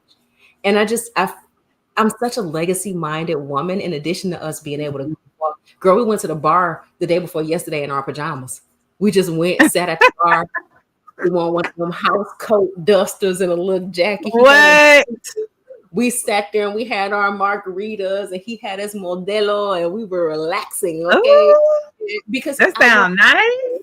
I wanted practice for Spanish because I'm just learning to speak Spanish. So he's like, go across the street, and we got married, moved to the burbs. So now I just, go across, and I have somebody to do everything with, and it's so rich and valuable. But I think one of the things that they push is the fear, because nobody has seen a successful marriage, or they'll hear my first story and say, oh my God, I'll never marry a man because you did everything for him and he turned around. What if the nigga like kids? Well, that's the chance you take. Right. But make sure you got your structures in place. Yep. Because you don't know, you never really know. It's better to be prepared for those things. So in my first marriage, I, finalized structure. After I was single, I set up my trust fund. So now I'm a trust fund baby. And then I got remarried. So now I have to restructure my trust, which is a whole new thing. But the fact of the matter is I did it. And now I am happily married. I just got remarried in June. At one of the Congratulations. Thank you. It was scary. I'll admit, because you move to a new place with no family. You start over. It was just me, 3 suitcases, and a dog. Okay. Wow. I didn't know anybody. So to start my life over, and we just crossed my 2-year anniversary of being in Miami. How long? Oh, you just got married in June. So it's been what? Not quite 6 months yet. So it's new. I'm still brand new. We just tags off. We brand new. We gonna be new forever. We're gonna be new for the next 5 years. Okay. We still gonna be new. Okay. And because it's so fun. It's so fun to have somebody who accepts you for who you are. And if you're a woman and you're aspiring toward marriage, but you're afraid of the climate, don't be afraid. I want you to focus on finding a man that's in alignment with you. I want you to be weird as fuck. Okay. Let your freak flag fly. Let that strange shit come out. Be your strangest self. I linked over and bit my husband randomly one time before we was married. He already knew what was up. Right. I'll bite you in the back of the kneecap with a straight face. Because I'm strange like that. Yeah. And for me to find a man that's in alignment with me, I have to be okay with letting go people who aren't in alignment without demonizing them. He wasn't a bad man. He just wasn't right for me. And I wish him the best. Everybody. Yeah. That's the light that I speak over everyone. He wasn't a bad person, even if he was on me. He just didn't know better. All right. Well, he wasn't a bad person. He was learning. He wasn't right for me. I wish him the best. He got to get the fuck on. He can't come back. But you see what I mean? And that's that perspective has saved me. So if I sound holier than thou, I pray I'm not coming across like that, because I promise you that ain't what this is. But, you know, I've just made peace with learning from the things that I didn't expect and showing hella gratitude for the things that I prayed for. So for me, and gratitude is like the key in all of our life. Let's all just express gratitude as much as you can, as often as you can. And even when it gets hard, because it gets hard to express gratitude, but gratitude is the gateway to the next thing. And we do have a question from the audience. He asks, in your opinion, Yosef, shout out to Yosef for the engagement. He says, in your opinion, how long do you think an individual should wait before thinking about getting remarried again after experiencing death or especially divorce? So how long should they wait, in your opinion? Well, I'm a woman, and things are a lot different for men and women. For a man, I would say, ask yourself the following questions. Do you feel like you can make space in your heart for another woman genuinely without having to force it? Do you feel like you're ready for companionship that's reciprocal? Not just I'm tired of being alone, but I'm ready to also pour into another person.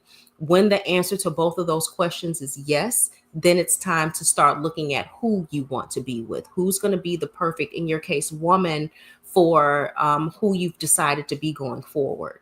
And what have you learned in the past that you want to apply here? And how do you want to be received? I would start thinking about those things. So once the answer is yes, to not only am I tired of being lonely, but I'm willing to pour into the system that is going to stop my loneliness, then it's time. For a woman like me, baby, that nigga like kids, and these niggas like me. So we couldn't even let the ink dry.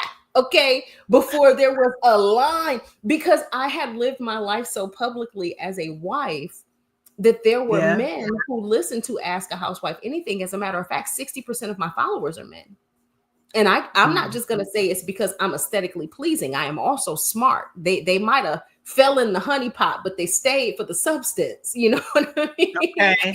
So, and I have a fair amount of men who follow me and who have book sessions with me and who sit down and who speak with me on a regular basis. It's not just because I'm cute.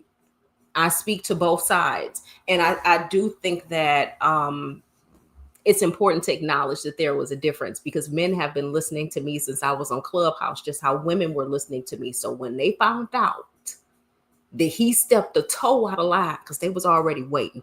If you got a good one in the background, it was just waiting. Because if for any reason this thing should fall apart, you know how, because that's how men are. They're going to respect what is, but they're not going to miss an opportunity. That's a masculine trait. They're going to respect what is, but if you show me that there's a chink in the armor, I'm going to poke right there.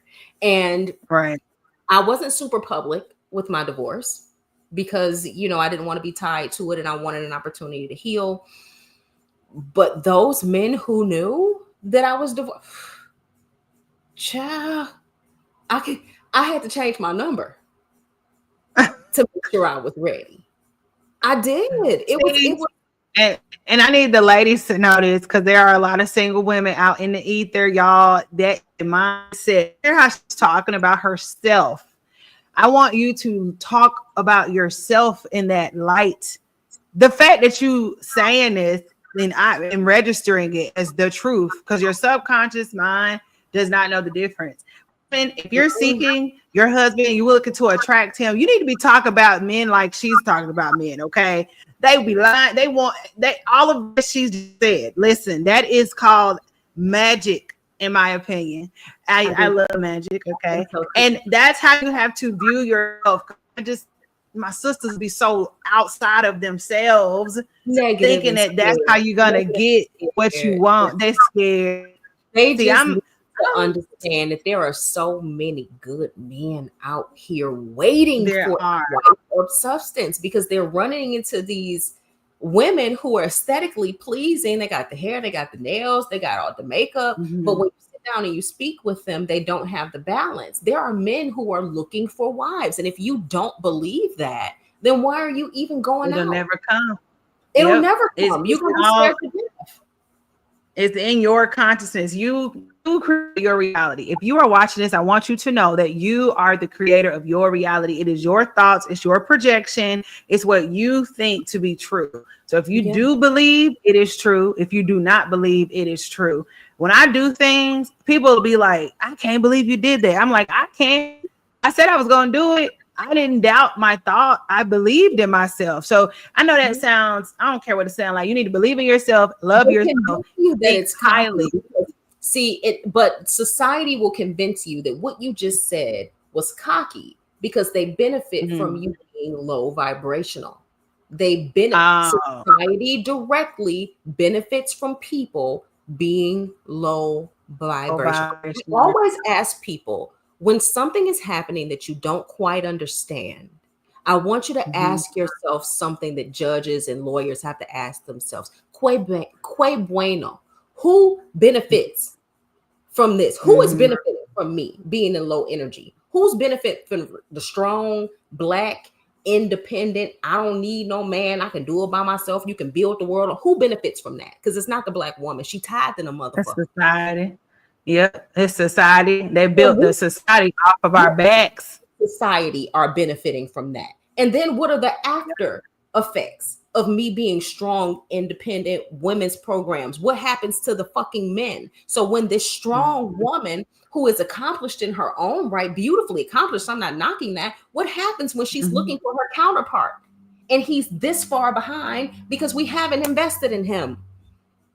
Who Yep. benefits from that? Who benefits from us being single and lonely? Who's in the care homes? Because I was a CNA, I did care. Men are not in there. Men are dying on the streets. Women are dying in these homes. And the one that I worked in was $6,500 a month. Who's benefiting? If you Them, look the at system. the spreadsheet, you'll see who benefits. And I hope that that changes your behavior. All of that Yep. fear and Don't feeling be is programmed. Cut the fucking TV. programmed. Yep. Change the music. If Cardi B couldn't make a man act right, Cardi picked the same nigga twice. Yep. And I love Cardi. Yep. Now, you're all gonna have to catch this fade because this is the year of the divine feminine. If you are going to pick, if you were mad about sharing dick with other women, how are you happily sharing dick with other women? How is that a flex for you? Now you sharing dick with no legal benefits. Now you sharing dick with none of the benefits that I mentioned earlier that women benefit from marriage. And that's why, and I think so. So now we could talk about rituals. This, to me, this is my opinion. This is my podcast anyway. The ritual here is the energy, the Cardi B versus Nicki Minaj. Cardi B is what you just said. She's that. But then I believe Nicki Minaj, in her energetic signature, is to uplift the divine feminine energy. She is a queen in her frequency. I'm not talking about her semantics, her personal life. I'm talking about her essence. Her energy is so strong because she represents the divine feminine frequency. It's pink. It's power, it's pussy power, it's high vibrational, it's love, it's I love myself. She talks so much cash shit in her music, and everybody loves it. They call it TikTok Nicki Minaj's internet. They call it Nicki Talk because the girls who are younger than Nicki Minaj and all these, she's raised generations of women who believe in themselves and love themselves, and she speaks power to the divine feminine. Shout out to Nicki Minaj and her into all the barbs. I'm neither, but I do love Nicki Minaj's energetic signature. Anytime I'm trying to tap into my queen spirit, I go play Nicki Minaj's music. She says all the right words, and then she's casting spells on the feminine to uplift yourself. Cardi B is the opposite. She's trying to uphold the patriarchal structures that are fucking crying. Nicki Minaj is destroying them. So that is my personal opinion, and I love me some Nicki Minaj. If y'all don't believe me, just go play Be a Trap by yourself. She had every brand, every celebrity, even the White House going off on that trend because she represents the divine feminine bees, queen bee energy that is within us all. And Cardi B, in my opinion, represents the wounded, picky, low vibrational feminine energy that doesn't talk about that. And she don't give nothing to the planet. Let's talk about to me. What is a pick me, Goddess Giselle? Because you hear all of these women say a pick me is a woman who happily loves her husband. So from your perspective, what is a pick me? Let's talk. So from my perspective, because I am very much an observer, I listen and I don't absorb. So from my perspective, to me, a pick me is a woman who is very extremely male-centered. She's not self-centered, so she doesn't love herself. She loves the attention of a man more than she loves herself, and so she's externalizing her love for herself to a man, and she does everything in her power to try to get a man. So whether that be disrespect her children, neglect her children, because it has a lot to do with the children too. So neglecting her children, putting a man before her children. If she don't have children, all she do is chase men. Every conversation is about a man, trying to get a man, trying to have a man, trying to trap a man with a baby. Like all they talk about is a man. And it's not the man or the man for her. It's any man that is in her, any man that's in the world or in her timeline at that time. So when you talk to her, it's never, oh girl, I got a new goal, or oh, I look so good, I lost some weight, oh, I just invested some money. It's always about a man. And if she does not have a man, she feels powerless and she feels like she's not worthy of love or attention, even from herself.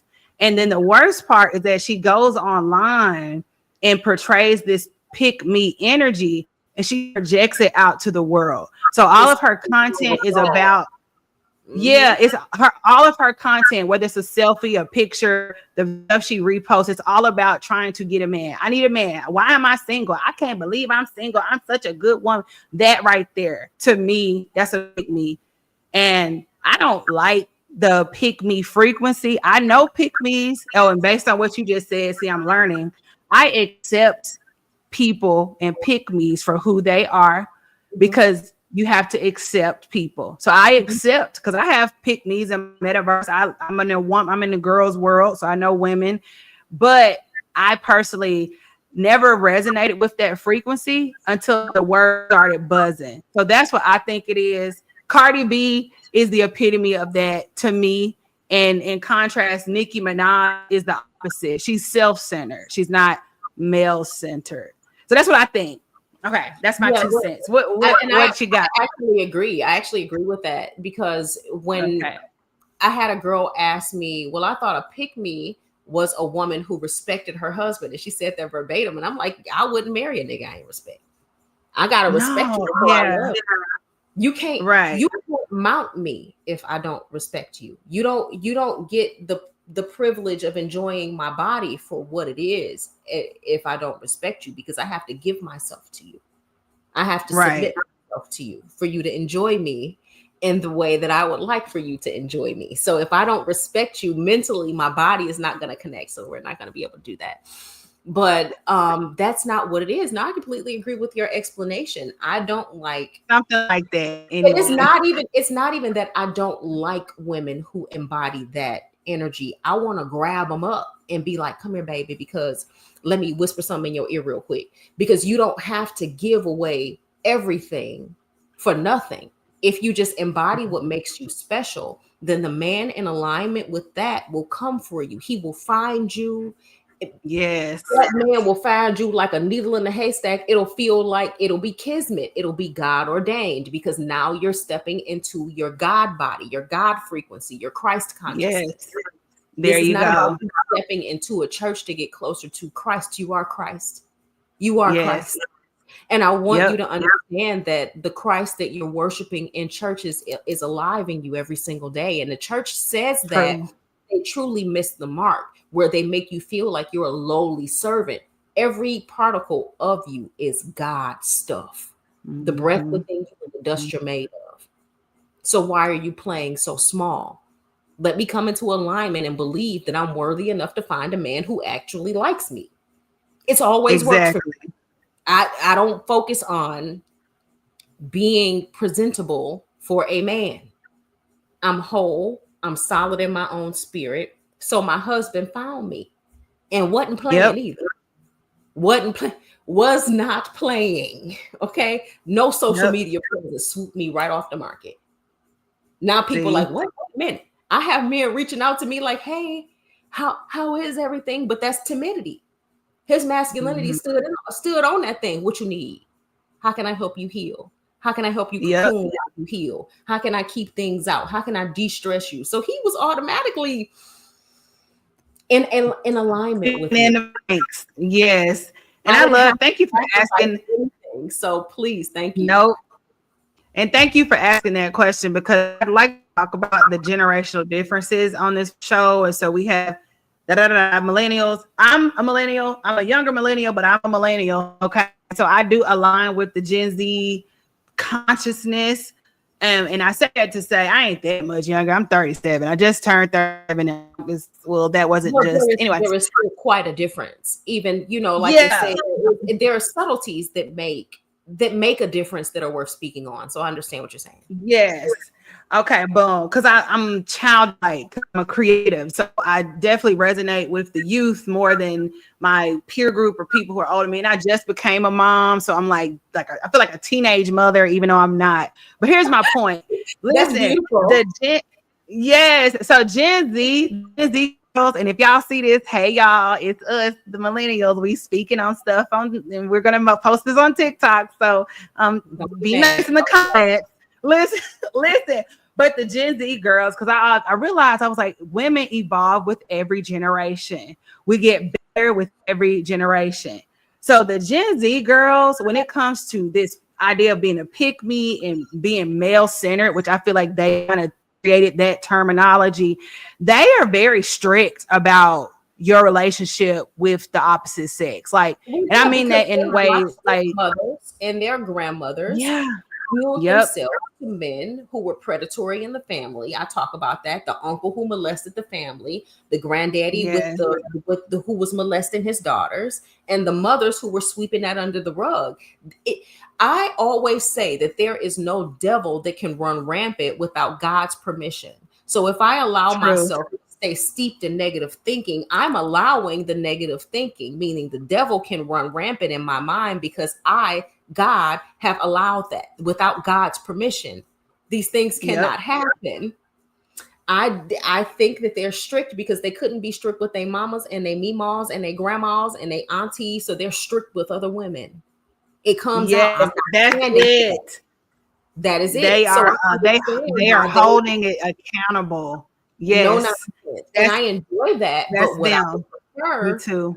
what I would prefer, is for them to be in the middle and not at the opposite end of this spectrum because they have good intentions, but the road to hell was paved with good intentions. And if I am going to be so I am woman, hear me roar, I'm not making space for a man to step in to rescue me. I don't feel like I need that.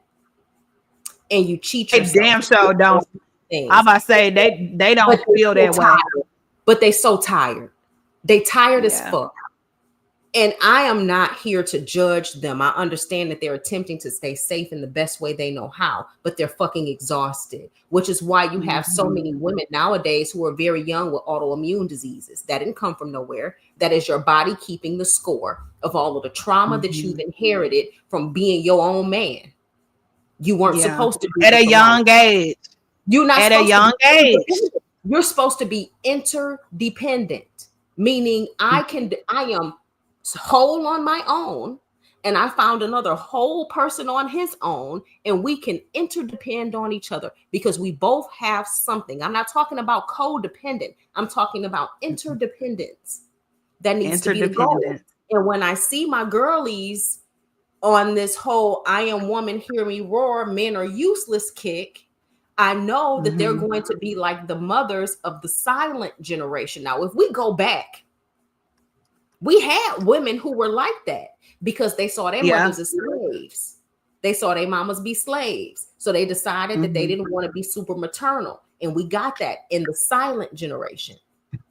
Then you had war. They told you you had to have kids. So you were forced to be maternal and you didn't evolve into that. So you're not teaching your children anything. So you're a pushover. You are alcoholic.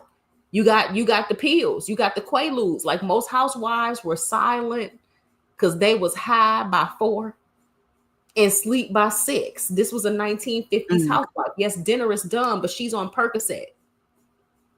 She numbed herself. And the daughters of those women became the 1960s feminists.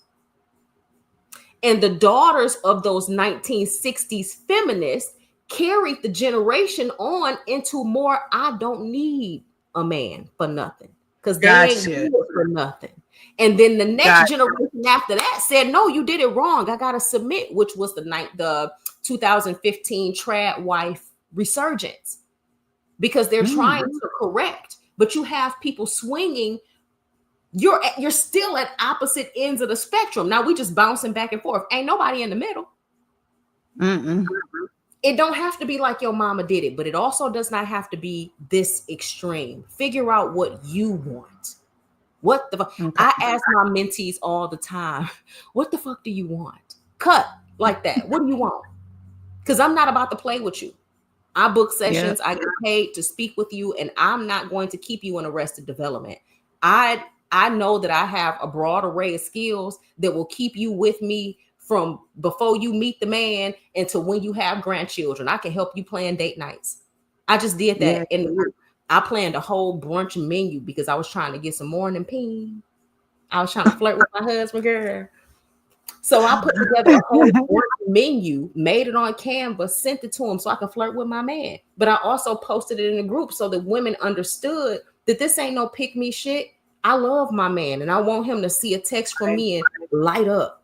I want him to be excited when my name crosses. I want him to be geeked as fuck to pull up in that driveway. Yes, my wife in here. And she smelled good. Dinner done. And she look good. She look good. And she want me about to put that phone down. That's how I want my man. I want him also, and then remember, also, y'all, keep in mind now, she like doing this. This is actually fun. Mm-hmm. Let's go back to fun. Marriage benefits. It's fun. That's fun for us. Like, I love it. If I had to work a 9 to 5 and I had a boss that was telling me what to do, I wouldn't have no energy to take care of him. I don't pay no bills in my house. I run several businesses on my own, but he covers me completely. Mm-hmm. Anything could happen. I could text him and say, I need this. It could be a Snickers bar or $1,000. That man is going to cover it. And that level of safety brings out the play in me. He brings out the little girl in me, the little girl that always wanted to have a fancy tea party. So now I can do that with my man. And I know he deserves it. He's so excited to come home to me. He ain't talking to me any kind of way. He not treating me like I'm a slave or a servant. Not only am I equal, he makes his decisions based on what is going to keep me safe. Right. That's what y'all need. That's what you need. And listen, like my mom and she's like my god auntie. Listen, my family, my mom and god auntie came to the house last week, and that my god auntie was like observing me and my husband and our baby and how we move, and she was looking like watching a TV show. She was like, I just love y'all little family. And then I was telling babe, I was like, so diaper needs to be changed, and he got up and took her to the nursery. And my TT, my god auntie, she was like, he changes diapers? I said, that's his daughter. Now he's the only one that changes her diaper, by the way, because what is this? But yeah, they could not believe it. I said, when we were in that hospital, this the new man. Shout out to my husband. The new man, he takes care of his daughter. When we were in that hospital, them elder women in that hospital was putting him to work. It was like, Daddy, swaddle her, change the diaper, get ready to feed her with the bottle while mommy's pumping. Mommy's going to nurse her, and then you're going to use the bottle and feed her. The new age man has to be in alignment with the divine feminine. Yeah. I know Nelly went on that damn TV and said he don't change no diapers. That's a lie. That's your baby. That's fathering. I don't believe that. You think he was lying? Yeah, I do. I believe that he was lying because I've been an au pair, and I know that I work from 10 a.m. to 7 p.m. What do you do if I'm not here and the mama's not available? Do you just let your child sit in their shit? Because I can't see a man that I find worth respecting allowing our seed, an extension of both of us, to sit in discomfort and to risk skin issues and all. I can't see a man that I even find worthy of respecting allowing my child to sit there. Whether you got $1 million or $2, this is the food of your born. This is an extension of you that I cultivated in my womb. This is a co-creation project. We are co-creations with God, and now we got a quadruple creation because the God in you and the God in me created this baby. You mean to tell me you're gonna leave it pissy? I'll beat your ass. See? Okay, because the divine feminine in me, and that's probably what you were talking about with the darkness. I am not going to play with you. I don't think that it's less than feminine for you to assert yourself because assertiveness. How else do you teach people how to treat you? And you don't have to be rude to be assertive, but at that point, you let my child sit in their piss. Or what we were talking about, being cordial. You mean you want to? You said I'll beat your ass. You mean you want to meet the Ike Turner and me? Oh, well, I mean, I could change that around. I didn't think that that's what you wanted to do, but since I know that that's what you do that about my baby, that part, because we're born to set generational cycles. We're born to if you're not doing more than the generation before you, and to your point, a lot of new women are doing better than their Gen X moms. And this is where you get all that friction between mothers and daughters, because they see the better embodiment. They see what they could have been had they changed, walking around, living, breathing. So instead of me being proud of my daughter, I hate her. A lot of these mothers hate it's not just like, oh, they were a bad mom. No, they hate their daughters. They hate them. And this is a foreign concept if you've had a mother who was solid. But I've spoken with men who felt like they couldn't connect to their wives, and they're demonizing their wives. And I'm like, no, baby. She don't know how to love you. She's never been loved. Her mother didn't love her. Her mother hated her from the time that she came out of her body. You changed my Tiffany, body. do you go ahead? I'm sorry. I had to ask, do you offer conversations? Do you host? Because if someone heard that and it resonates, they're like, I need to talk. Like, do you offer in your sessions? Is that something that you could speak to or help someone through, like accepting that?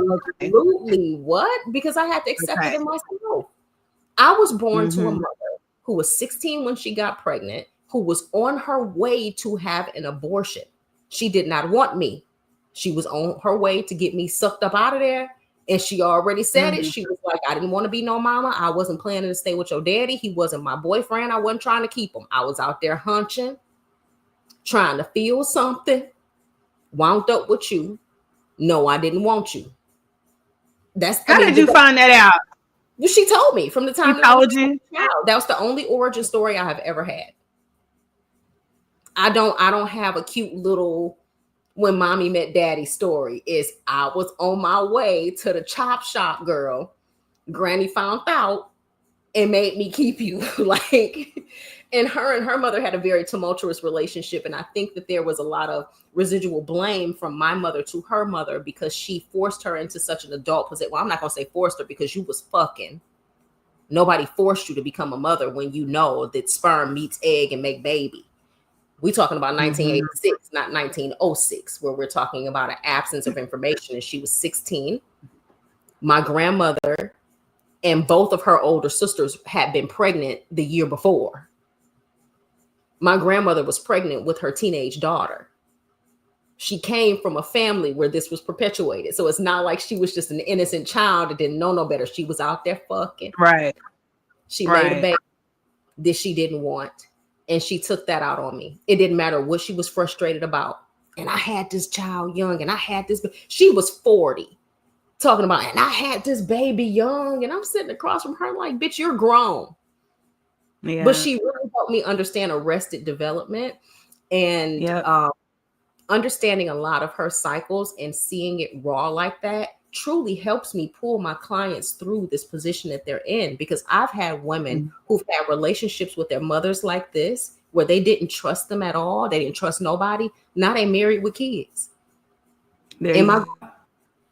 So I'm not saying you can turn it around. Well, exactly. And I ain't gonna do it for you. And is that what your book speaks to? Before we wrap, talk to us a little bit about the inspiration behind your book and how people can support your book by buying. Perfect. Thank you so much for giving me the opportunity to even talk about it. I wrote Mothered by Survival because I refuse to believe that Black people, men and women, are just dysfunctional, that they can't be loved, that they don't know how to love. I saw a lot of the issues that Black women were facing because I am a Black woman. So I wrote this from a Black woman's point of view.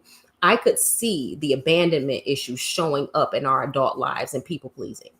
I could see the desire to be accepted showing up by overgiving.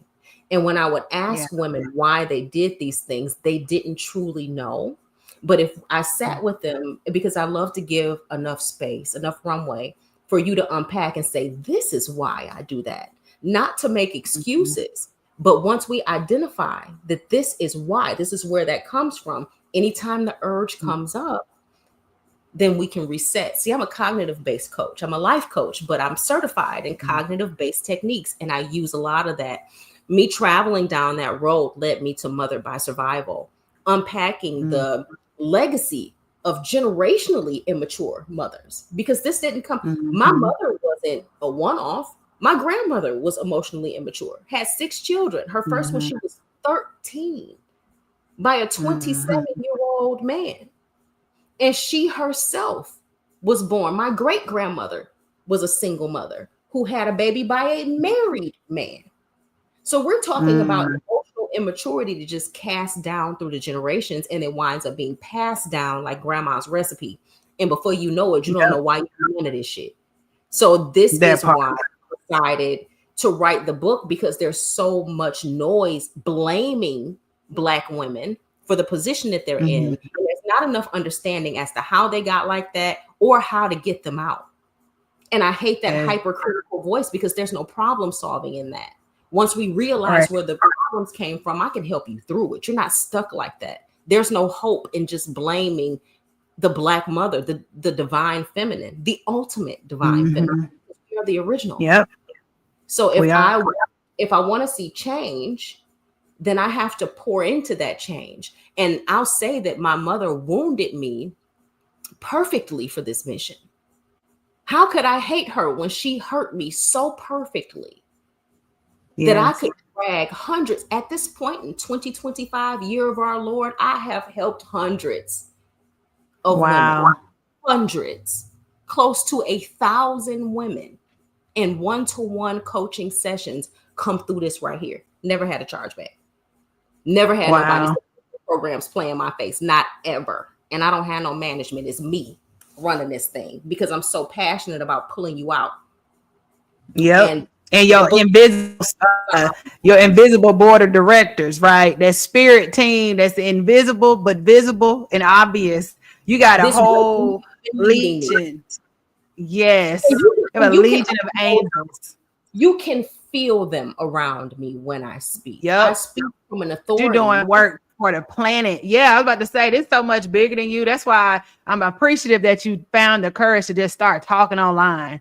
I think you've built an real scary. Like child, I ain't know. Because I have people. You have been doing it from both sides. People from the church who thought I should have stayed, and women who thought that I did stay because I wasn't very vocal about my leaving. Oh, she just a weak ass pick me. She don't even know. And I was grieving. We talking about I just left Michigan crying on the beach. I mean, I'm crying in a paid off Lexus, but I was in tears reading the stuff that people were saying about me.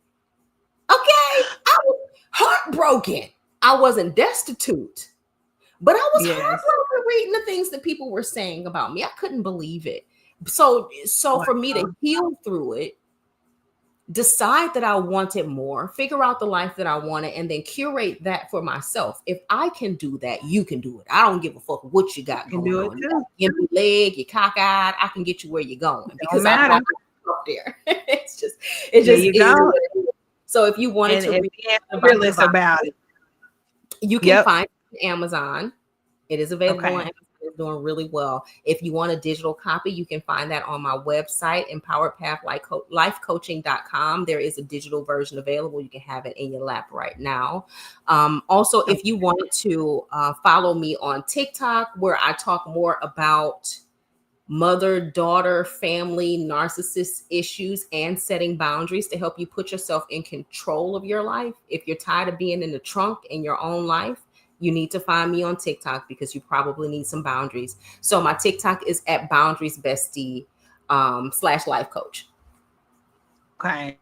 Perfect. Tiffany, thank you. This was such a great show. Like, you just closed it out with everything I was going to ask you. Like, okay, were you on TikTok? How they find you here? So thank you for doing that. And your website. Here we go. This was just so great. I'm so glad we were able to connect online, do this show live, to really just engage and meet each other where we are. And I'm excited to see how this continues to grow, because from the looks of it, we're just getting started. Like, I know you have a story, and I have a story, but this is the beginning, because remember, you said at the beginning of the show, it's the end times, but the beginning of something new.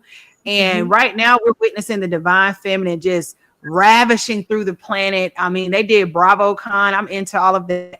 BravoCon looked like a whole celebrity. It was larger than life. And I was like, this thing been going on. Why is it larger than life now? Because now people are honoring housewives. Because look, you was already a housewife.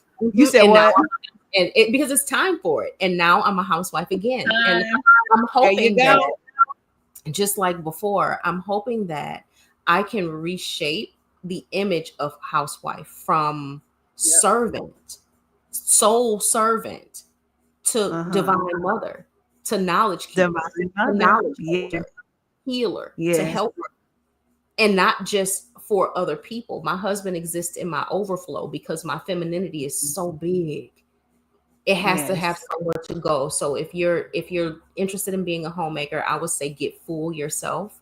That way you have something to give, because you can't necessarily pour from an empty cup. So you get full by getting to know yourself, by making space for yourself, by being unapologetically loving with yourself.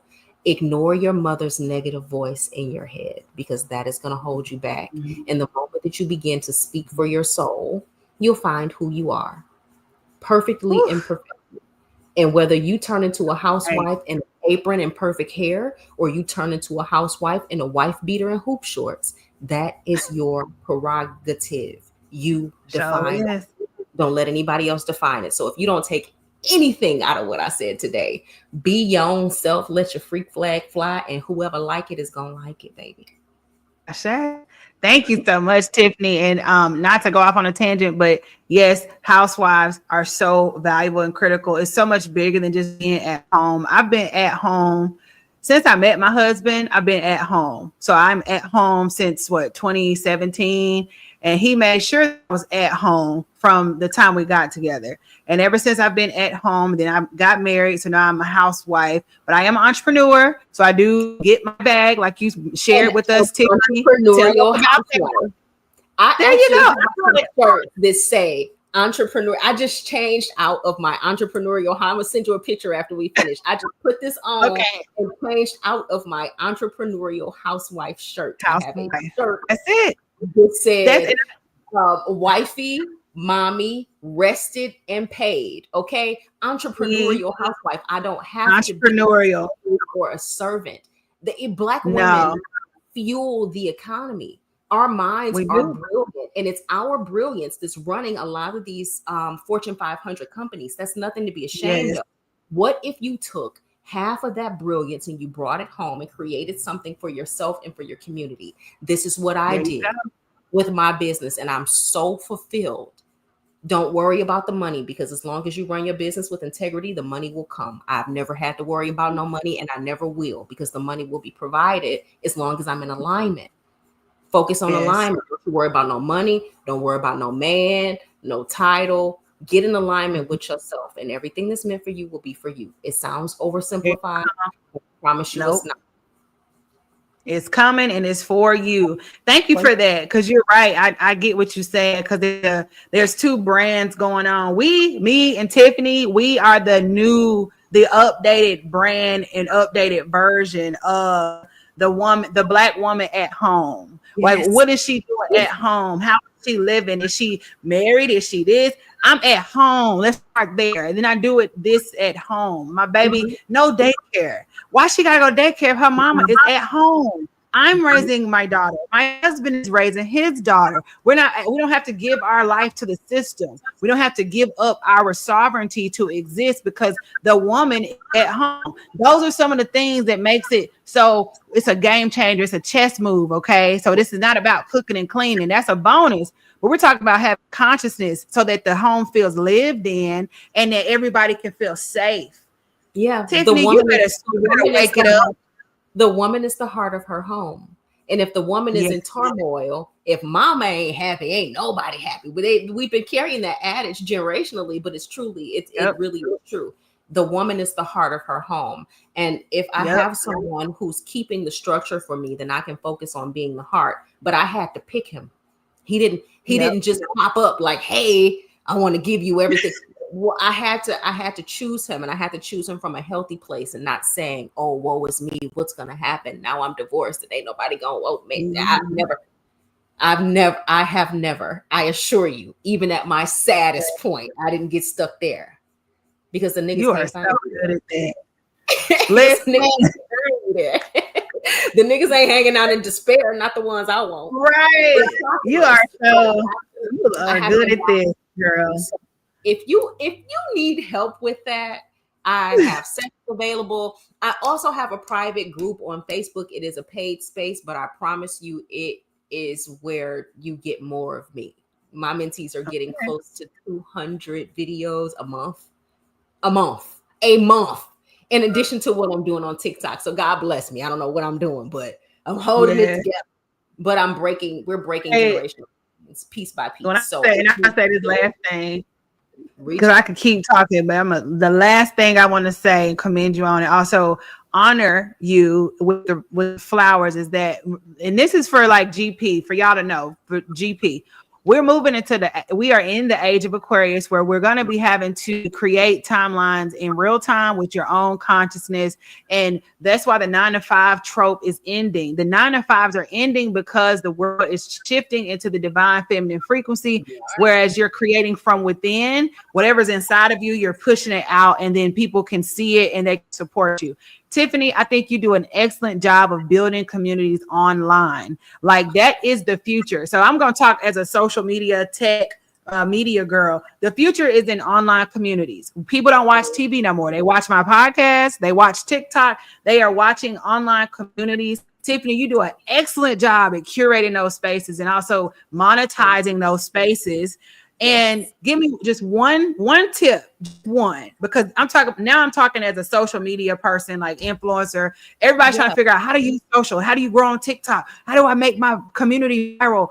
Tiffany, if you could give one tip to somebody trying to build a community online to monetize it so they can get paid to be themselves, okay? Because it's a goal.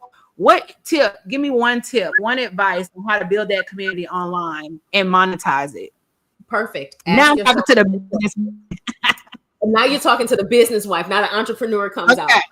I want you to ask yourself one very important question. What do you have to offer to the space? Because we're not looking to get paid or to get followers or to gain anybody. What do you have to say that is worth following?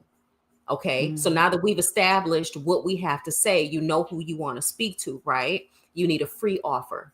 Write a free ebook. I have a couple of free ebooks available on my email. As a matter of fact, I have one that's $14.99, Untangling the Mother Wound. If you want to get that right now for free, you can download it with code Mama Drama.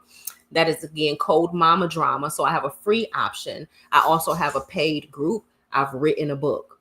Social media is not to get famous from. Social media is your funnel. Now you find your community there. I speak very powerfully so that my community follows me, but I also have to have the structure to maintain it. So they get the softness in my personality, but my back end structure is tight. So I have free offers. My TikTok is free. I post there every day, probably 3 times a day. There's a wealth of videos on there about just about everything. And if you ask a question in the comments, I respond to my comments. I'm not a celebrity, I'm just a regular person, just like you. That is what builds your community. Don't focus on your numbers, focus on your quality. What do you have to offer? I support people in a space that's very niche. They're no contact with their families. They're in a space where they felt like they were alone, and they find me as they're doom scrolling, and then they find my content valuable. I think I have 12,000.2 followers, and we're talking about a matter of 5 months of me just getting on TikTok and messing around. And this is about community building. I wasn't worried about followers. I already had offers in place. Before I started my TikTok, my book was written. Before I started my TikTok, my group was established. Now I have less than 4,000 followers on Facebook, but my Facebook is monetized because my group is a paid space and it exists on Facebook. You create the offers. If you are going to be a divine creator, then you have to do that 100%.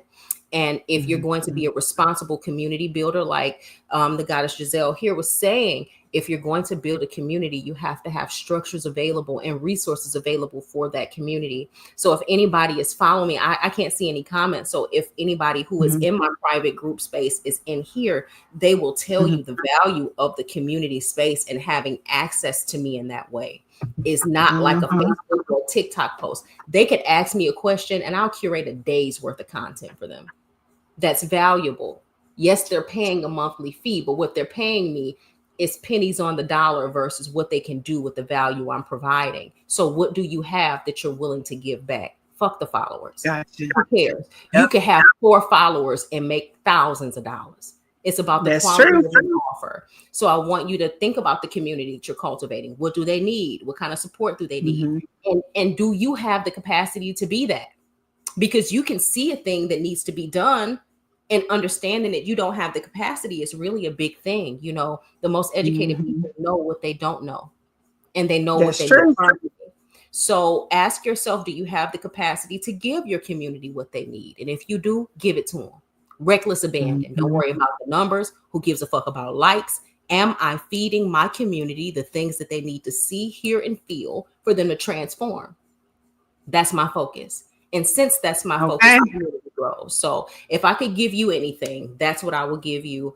All of my social media platforms are monetized because I treat them like commercials. I am a media company. Shout out to man. I have a young lady who I'm going to send you some of her stuff. She is so fantastic. Her name is Jana Butler. She always says that you need to be your own media company. And that's what I am. I'm not a social media influencer. I'm not here to influence you to do anything. I'm here to provide a wealth of information, a library, so to speak. Mhm. And if you come Yep. and you do business with me, now you have access to my library, my wealth of information.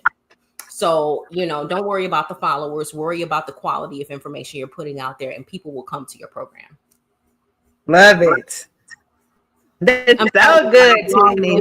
I'm sorry. No, you're fine. This podcast is the wind. Okay, there is no length. Just get in flow, and we flow, and then we wrap. So no, please don't ever apologize. Wow, that's why I brought you here. What you mean? You need to get everything in before we have wrap, because this is a valuable conversation. Now, y'all know she charged for this free game right here.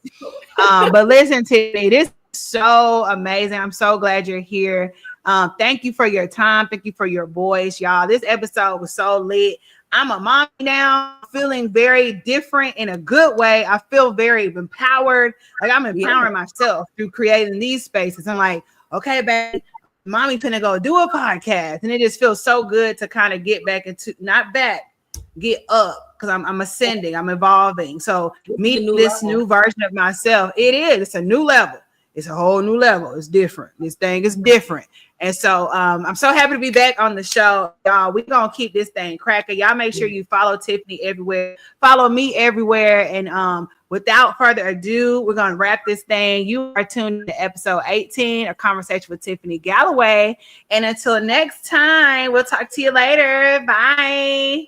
Bye.